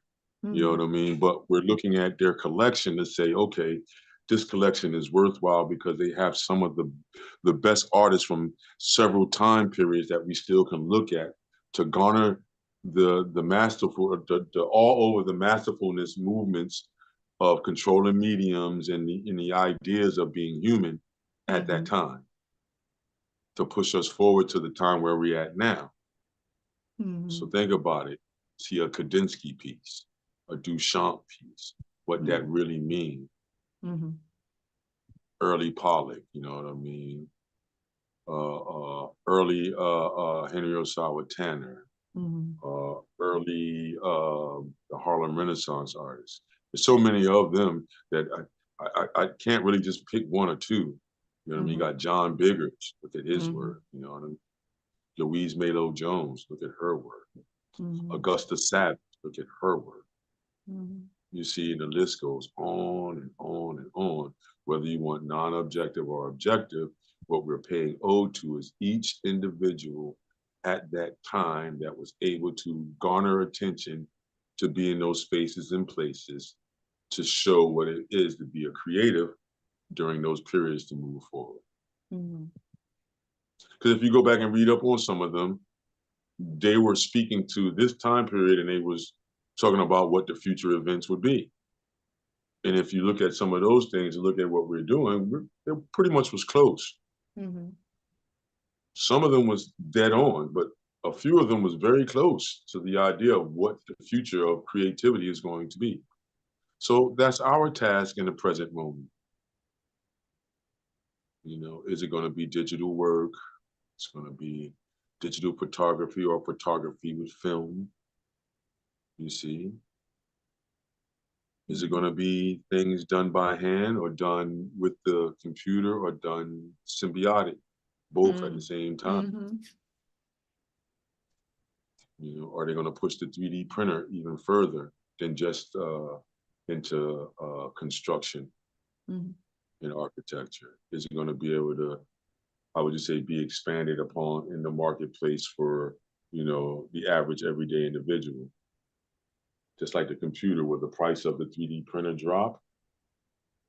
Or can you really replicate one and then make another one? You see what I'm saying? Because that's where I ran into a spot where you got the schematic, so one made one, and then now you would take that one that you made to make another one or another two if you wanted to. And then be able to go from there to make whatever it is you want to make. So it's a lot of interesting things on the idea on what the future of creativity is going to be, as long as man is in place. Interesting conversation to have. Yes. In light of all the AI, you know? Yes. Because right now, the position that AI is in is that if we don't put the right data in, then, you know what I mean, does it really get it? And then when it does get it, because it gets enough of empirical information in, then have we just made an evil being? Yeah. Or will it come to the point where, well, I don't know if that's going to be the case, that all they are grabbing is stuff that they've created. I'm talking about AI. So. Well, yes and no, because that's how they make digital images. The way they make the AI makes digital images, it pulls all the images throughout the internet. And brings it in. And then makes the face. Yeah, based upon everything we talked about earlier to make this scene. So to have mathematical equations to be able to say what type of scene this is. Right. And now the best images, it will pull from the internet and put in all the places where we put something. Yeah. But it'll be the best images for the screen based upon the images that AI has statistically went through to say the average on why a particular image or shape is more important than others. And you can do it with anything, is based upon your description. And it goes through that whole process and does it again. Now to the point where it's almost instant. You know, you can ask it to make a scene, make a beach scene where it looks like it's Hollywood, and it'll make you a scene just like that. You can get more specific by saying where the light's coming north by northeast. Yeah. You can put in the coordinates of an area that you think you may want it to look like. Or time. You can put where the camera is. Yes, or where the point of view is, not just the camera. Yeah, because a lot of times putting the camera is where the point of view is. But I see what you're saying. You could just say POV. You could just say POV. And then it'll do that. You get more specific and say you're making a movie or something. Because other than that, it's saying it like, it's trying to say that it's making it based upon how a human would do a painting. what I'm saying? So Yes. that's why they go more with point of view at that. Right. You know what I'm saying? Because I'm trying to mimic what my human counterpart or creator has done. Mm-hmm. That's why that's part of the process. But either which way, interesting conversation. Which way is the arts going to go at this point? That is the question. Mm-hmm. Question is, Yeah. Will all what the the faculty? future, what Mm-hmm. the future of art will be. Mm-hmm. Art making or creativity will be? Mm-hmm. Will it always be a mechanical go through at this point now, or will it be at the point where we're at now, where you can go either lane, or Mm-hmm. will one lane close down? Will the human hand be closed down to be Ooh. more confidence in the computer manipulation, or will the hand become more refined and more unique Mm. in its interpretations? Mm. Because that's what the museum is showing too. Yeah. The accuracy and inaccuracy or inadequacy of the human hand to bring out what we call expression. Yeah. And it's based upon the happenings or moments of the time period that you're in. And when somebody asked about that, I said, well, all right, look into German expressionism and what made that. Right. So we could have Edward Munch do the screen. Mm-hmm. And everybody to this day look at that painting and universally see the anguish, Mm-hmm. the horror Mm-hmm. Yeah. of war. Mm-hmm. Edward Munch, the screen. Mm-hmm. That was the basis of that. That's German expressionism. Mm-hmm. Look at another lady, Kathy Kolowitz, and you can see how she used printmaking to talk about mother and child or matriarchal, uh, uh, I would just say safety and concern Right. in a war idea. Well, Kathy Mm-hmm. Kolowitz dealt with that, mother and child, in German expressionism. Mm-hmm. In an era where it wasn't considered for women to be considered anything in a man's realm. So Mm-hmm. she was considered a master printmaker. Mm-hmm. So Kathy Kolowitz, everybody, check her out. And then you'll understand how time periods imprint ideas and thoughts and movements on expression and Mm-hmm. expressionism or creation and creativity for the time periods that we're in. So what's ruling the day now or starting to try to rule the day is digital work, computerized work. Mm-hmm. Started off with the G clay and all that good stuff as a print. Is that the same as a lithograph? Is that the Mm-hmm. same as a seriograph? Now that the G clay has risen to a certain point to be considered like a lithograph, to be considered like a seriograph or etching, what does that say in society? Yeah. Pretty much we have accepted, digital work Mm-hmm. as a fine point of creativity. Yeah. Is that a good thing or a bad thing? Don't know. It depends. You know what I mean? Mm-hmm. You have a lot of people that from the late 90s onward that's made a pretty good living off of G clays. Mm-hmm. Now, can we say that's a misunderstanding of what quality is, or is that a evolution in what quality can be? Quality. Yeah. You see, the argument can go either which way. Is a digital print, a high resolution digital print, seen as quality, Mm-hmm. or is it seen as a new standard of quality? Mm-hmm. Or a different category.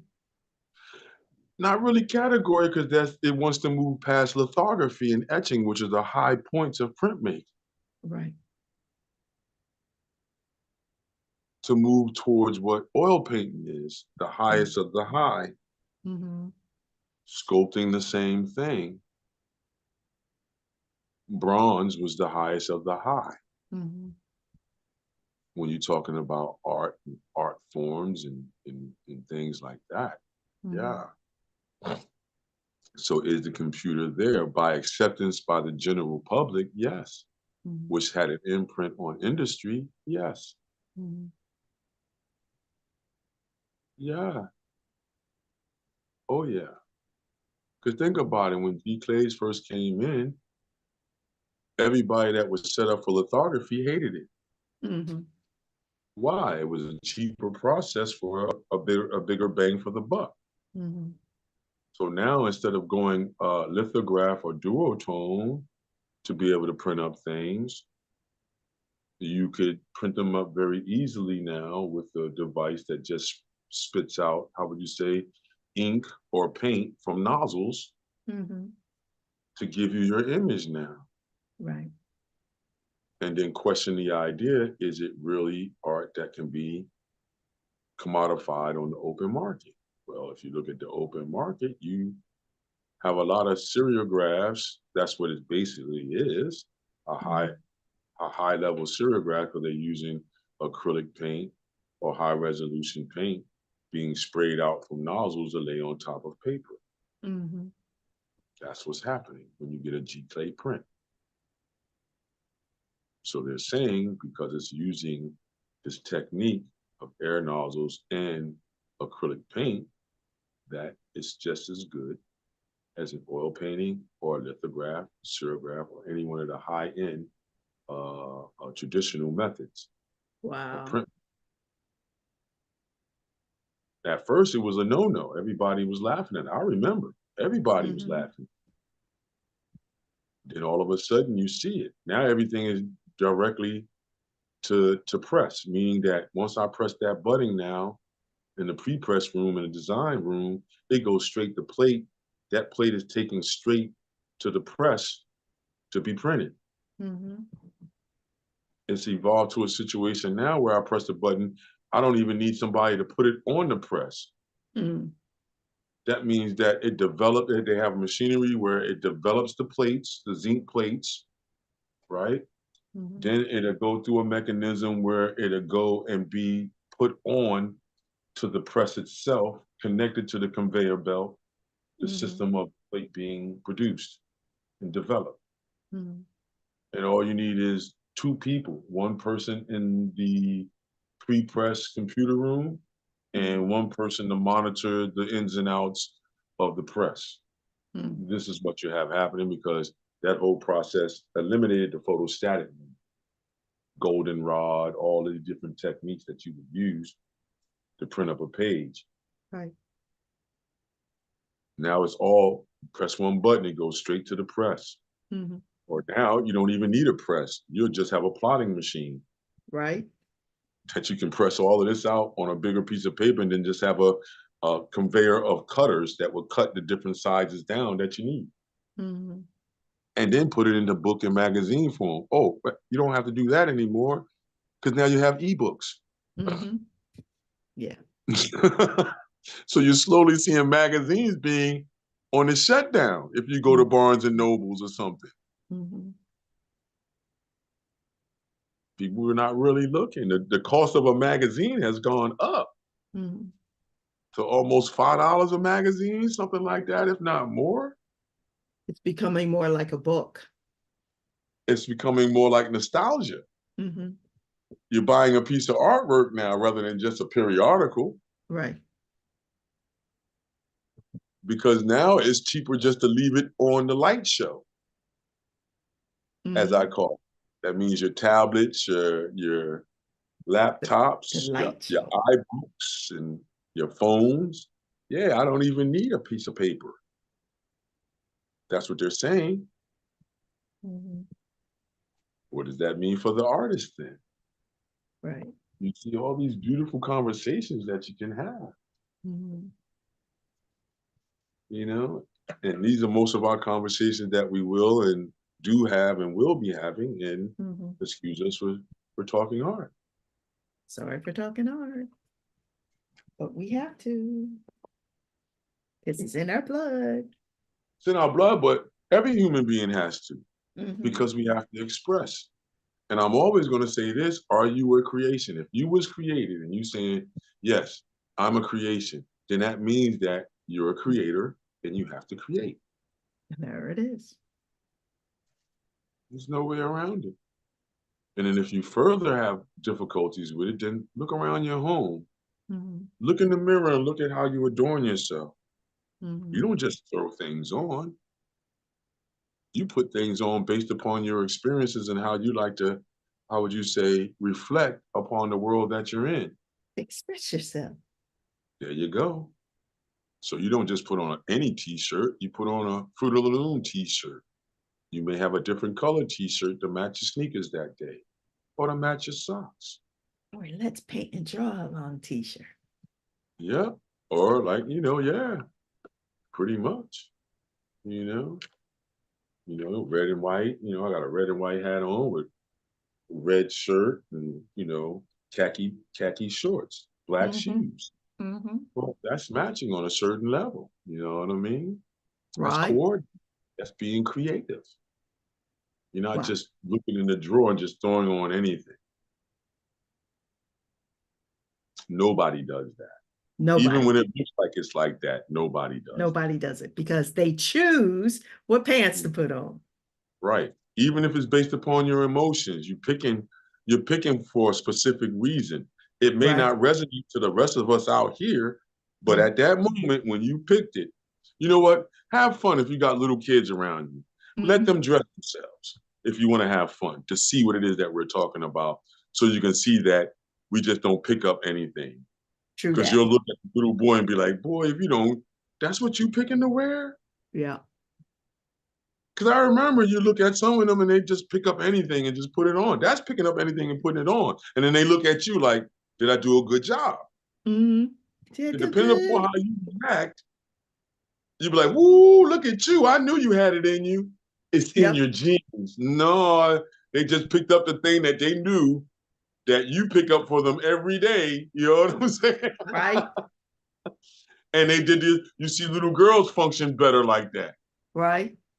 A little boy, he'll still just look at it and won't even care that, yeah, you picked up the blue jeans from me every day, but I may like those red pants with that plaid lumberjack shirt that I wear in the wintertime. Mm-hmm. That I want to wear every day. Right.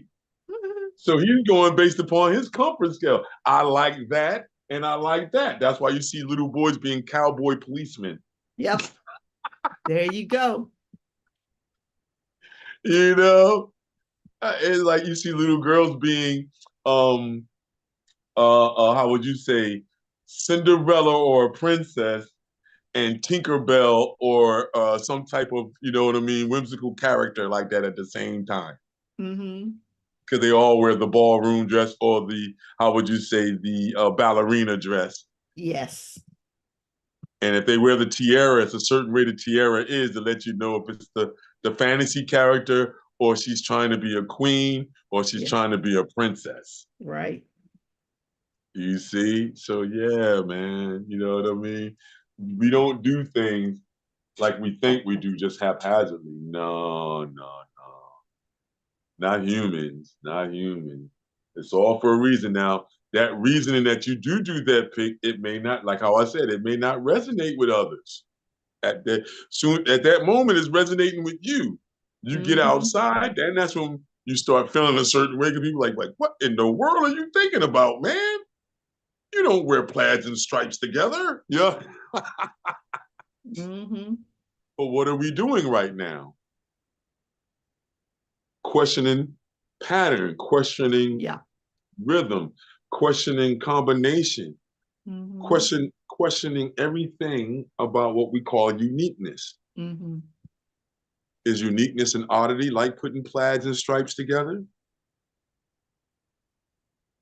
Or does it even matter? Doesn't matter. I've seen it happen. Right.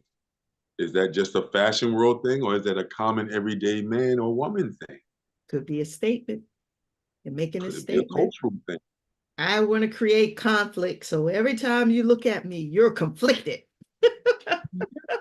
But if you look at some ways culturally now, if we're talking culture or world culture, you'll see where that's an absolute factor. Mm-hmm. Where certain things was done enough times to whereas, okay, blowing of the conch shell means there's a wartime going on and you're calling on the ultimate warriors. Mm-hmm. Mm-hmm. Or you're blowing through a goat's horn, Mm-hmm. a ram's horn. Mm-hmm. You see what I'm saying? Right. Then now these things become cultural, but they're symbolic. Mm-hmm. And then they become a social standard Mm-hmm. that we all agree upon. Mm-hmm. It's a very powerful conversation on where art is going to go at this point. Mm-hmm. Or the idea of expression, where is that going to go at this point? Mm-hmm. Will the computer be king and queen of this domain and lead us into this new terrain like some are saying it's going to be? AI is going to take over the notion on how man itself even, bathes and clothes itself based upon the equations that AI is going to come with, not with what the next man is going to ponder about with new ideas and understandings of technologies that's made based upon here. We're Mm-hmm. saying we're going to submit to something that we made to garner all of that. Then is that really a factor? Will that really work? Right. Isn't even a concern of ours. How many people are really even concerned about that? Do you care? You know? Right. How many people say, "Oh, that's never going to happen," and don't really care or get into the conversation? Mm-hmm. Think about everybody. I'm just talking about 350 million people. They say, you know what I mean? Mm-hmm. There's obviously more people than that, but then what's what's going to be the new terrain? Are they Right. going to eliminate all the indigenous, what's left of indigenous people that are not part of any society per se in the new, you know what I mean, sustainable societies in the way that we're talking, or they Mm-hmm. stay more traditional, or how would you say, historical, Mm-hmm. being untouched by civilized, what we call civilized communications, meaning Yeah. that they don't have phones, they don't have Mm-hmm. anything. They're still in what we would call a primitive state. Mm. Yeah. I don't think they really care about folks like that. I would say yes and no, because it's still a study. I mean, It's a yeah, they study, will study them, but do they right? really care? Yeah, because a lot of if you search into some of it, just a loose Google search, you'll find that they care because these societies don't want them there. Mhm. It's not that they're watching them from afar. They're seeing how a certain cultural aspect that if it's left in place, how it will refute Mhm. the anything new. Yeah, but they don't want refute. That's the thing. And that's why they're studying it with these individuals and Yeah. leave them be, not So, unless you walk up on your own. And that's why they're waiting for the first people that can make a loose connection. But every mhm. time somebody makes a loose connection with these still indigenous cultures, they wind up dead or missing Mhm. after a while. Because no, once you get in here, I can't let you out. Mhm. Yeah. They're still functioning in a historical pattern that was there to keep certain things in alignment. Mhm. As time went on, that oath or covenant was broken, and that's why you get societies the way we got them, Mhm. cities and things like this. Mhm. And then now that modern or modernity, as they call it, Mhm. becomes like a poison to those societies because they Mhm. remember when, like, we're only seeing certain things, so they're there every day, so they're remembering when people came and they didn't do their society good. Mhm. So they implanted something in that says, hey, anybody come over here and they have this particular look, do not let them on here. Mhm.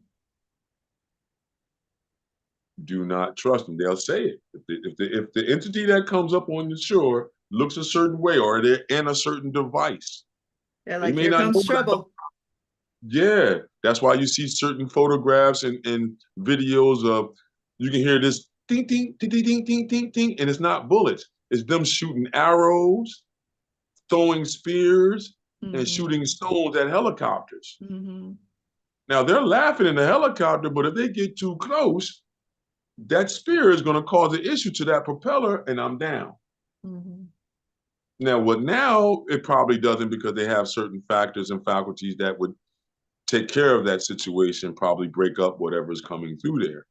But nonetheless, these societies have something that's cultural and historical that they remember that was implanted in the culture that Mm-hmm. states that if this comes to the shoreline, if anything's with that, Mm-hmm. kill it all. Mm-hmm. Mm-hmm. It's a poison. Prevent it, yeah, prevent it from even getting on the Mm-hmm. shore. Because when we did do it, it caused this, it caused Mm-hmm. that, and it caused this. It did this and did that and it did this. Mm-hmm. Without us having to say what this and that is. That's another way to beat the algorithm. We just say this and that and that and this because we can allude towards things, but you can't say it directly. It's speaking in code. Right. So It's all it speaking is in code. it's Them, indirectly. they, that, this. Right. Mm-hmm. That's So if what you, they want. yeah, if you put your mind in that type of vernacular, you can understand closely on why some of these cultures are in that Mm-hmm. situation. And yeah, we could probably go in and overpower them, but what will we be doing that's breaking the oath Mm-hmm. of our terrain here, no matter Right. who you are? You have to have a reasoning for taking away from God Mm-hmm. or stealing away from the spiritual realm, meaning Right. that eliminating someone. Mm-hmm. So if you don't have a proper cause, that energy can come back. And that's what lets you know that these guys understand that premise. Yep. They know what goes around So, comes around. right. So then I have to leave some of these individuals undisturbed Mm-hmm. to themselves to keep this equation that we're in moving forward. Mm-hmm.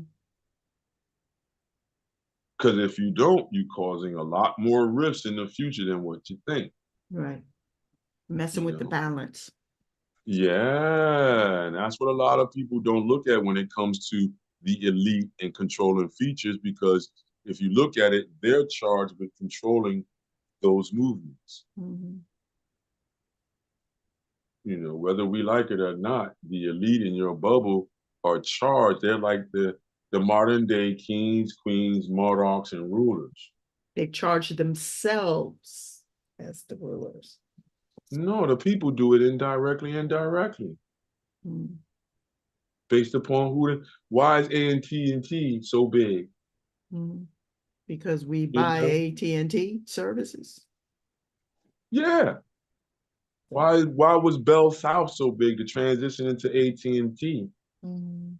and to still be a monopoly on the lines today? Why does Comcast have a superiority on the Mid-Atlantic region? Mm-hmm. Well, how do they get so big? How do they stay being big?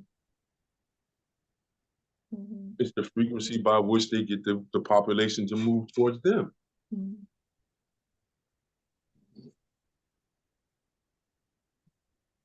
Wouldn't you say? Absolutely.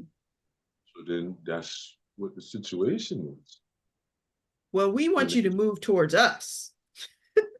well, no, that's what I'm saying. We have to come up with different equations and things and different movements on how that's going to make it more attractive to individuals based Yes. upon how things are moving the way they are. It's not set in stone, so it has to be two types of movement. It can't just be the metaverse in the digital world.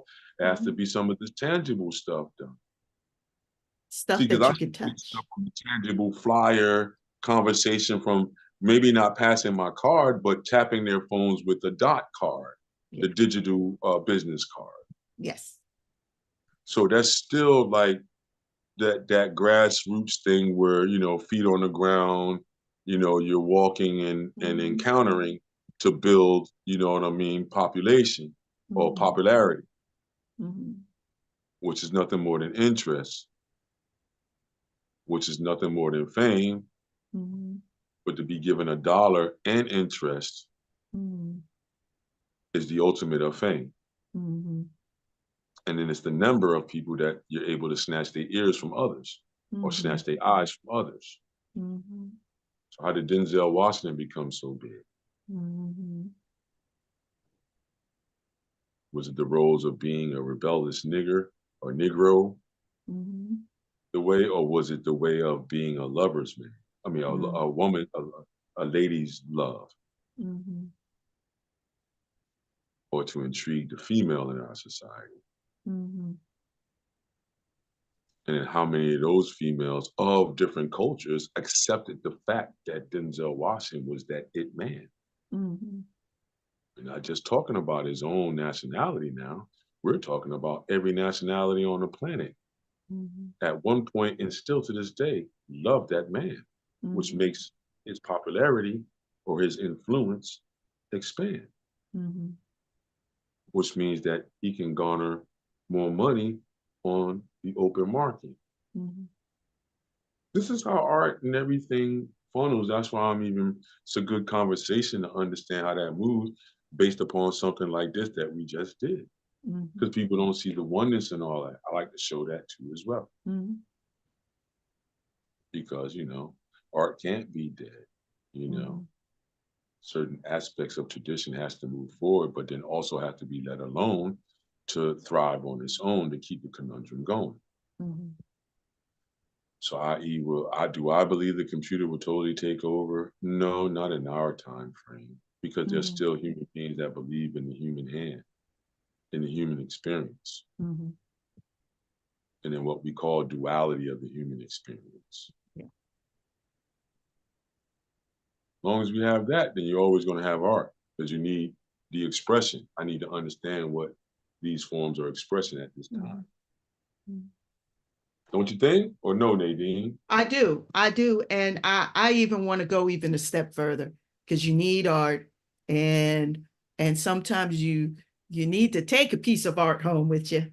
And with that in mind, over at DonStephensArt in his store, here's how you can support what Don does with DonStephensArt.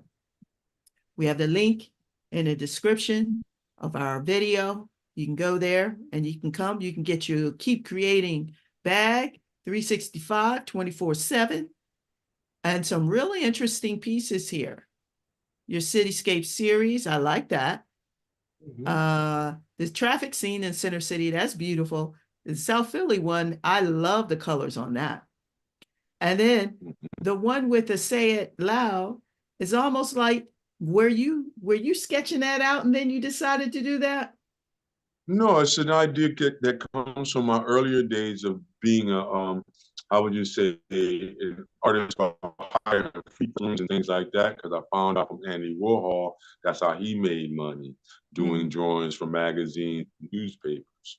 So I would do drawings with pen, and then they would take a photostatic copy of it and then manipulate the lines and make them darker and things and use them in their advertisements. So this is what I started doing even more so with ballpoint pens, charcoal pencils, and even more so with Sharpie markers, because the density of the line is maintained well in the digital realm. This was from our class, one of our classes. Which one? Let's see. We're doing the T.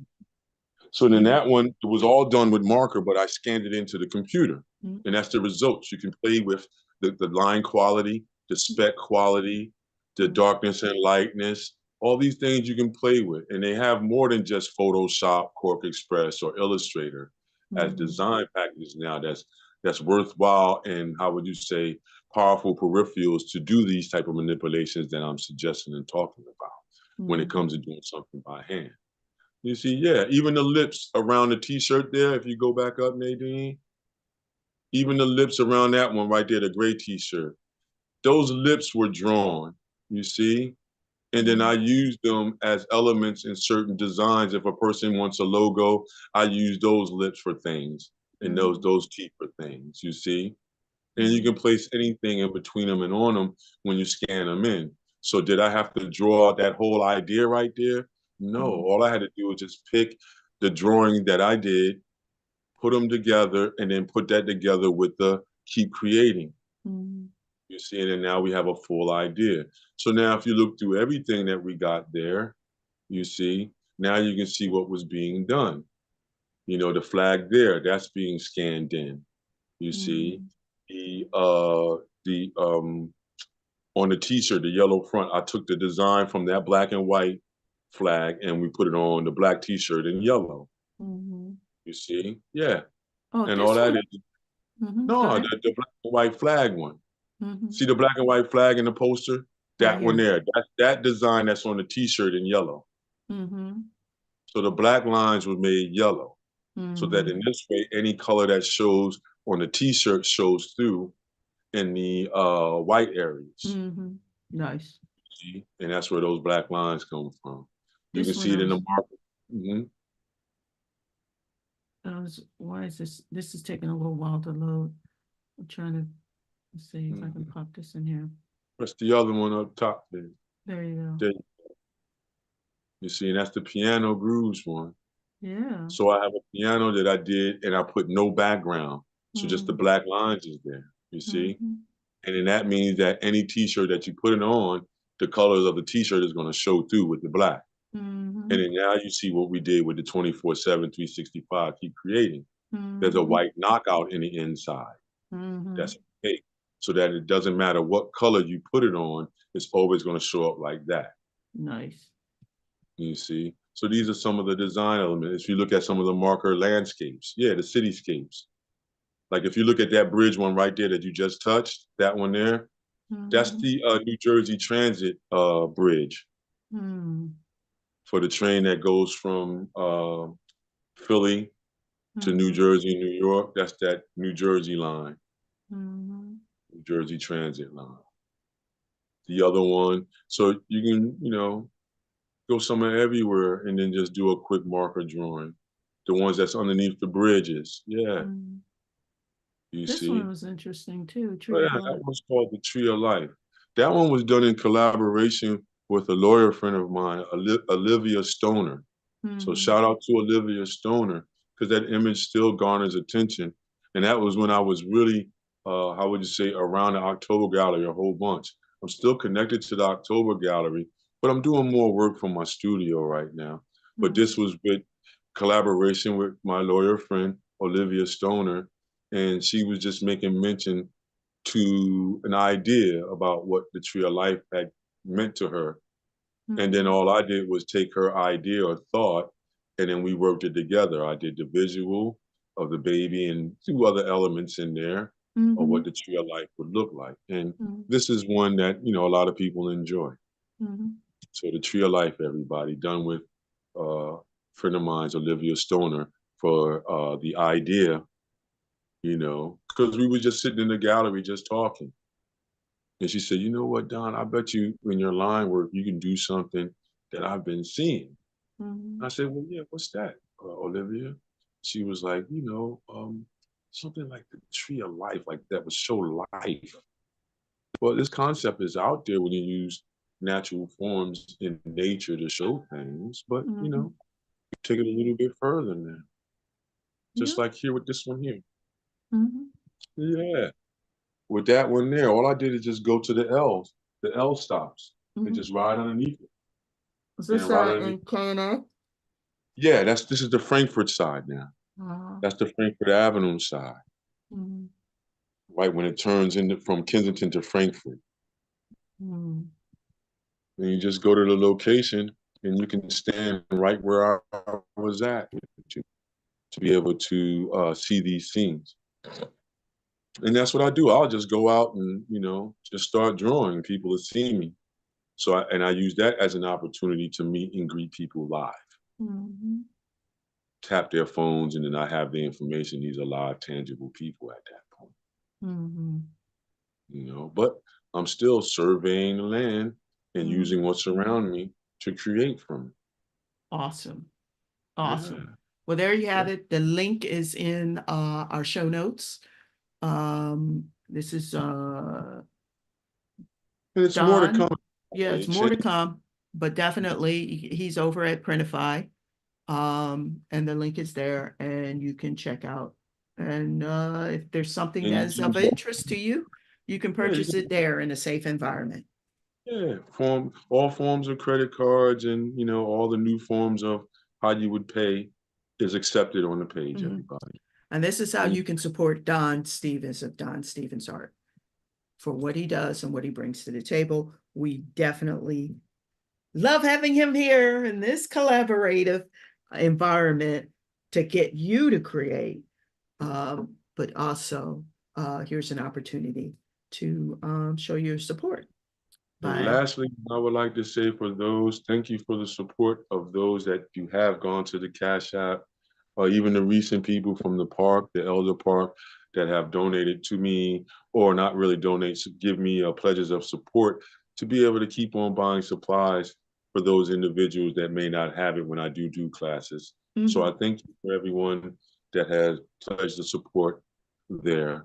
And hopefully one day I'll be trying to do the thing where possibly if you pledge something, we can get you like a t-shirt or something as a thank you. So I'll work on that in the future, everybody. But for right now, thank you to all of those that did support. And let's keep creating and moving forward, everybody.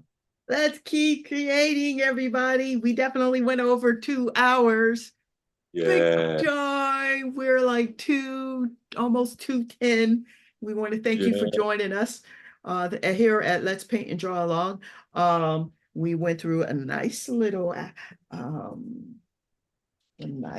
approach called taking something from nothing, which we did, and we had fun with it. If you followed along with us and you sketched out your taking something from nothing, definitely share. Now, if you feel like you don't want to share publicly, that's why we have the Facebook group. It's private, and you can say, hey, I didn't want to put it out in the whole world, but you have the group there. Otherwise, please pay attention. Where we go live, we're going to try to push that out to where you are, but our main goal is to get you to join our page at facebook.com/Don and Nadine. Come here and subscribe. And we want to just stay connected and keep you posted on things that are happening, where Don is, where I might be, that kind of thing. We love and appreciate you and all of your support. We just want you to keep creating. Yeah. And we want you to, that was a little, but it's really a big keep creating, everybody. Yes. So take care. Have a wonderful rest of the Sunday, this Father's Day. And we hope to see you in the Throwback Wednesday. It's going to get a little creative. Pay attention. All right. I'm telling you, pay attention. Thank you so much and be well. Peace. That's right. That's right. Keep it going. We got that going on because of the something from nothing. Yeah, there Yeah. you go.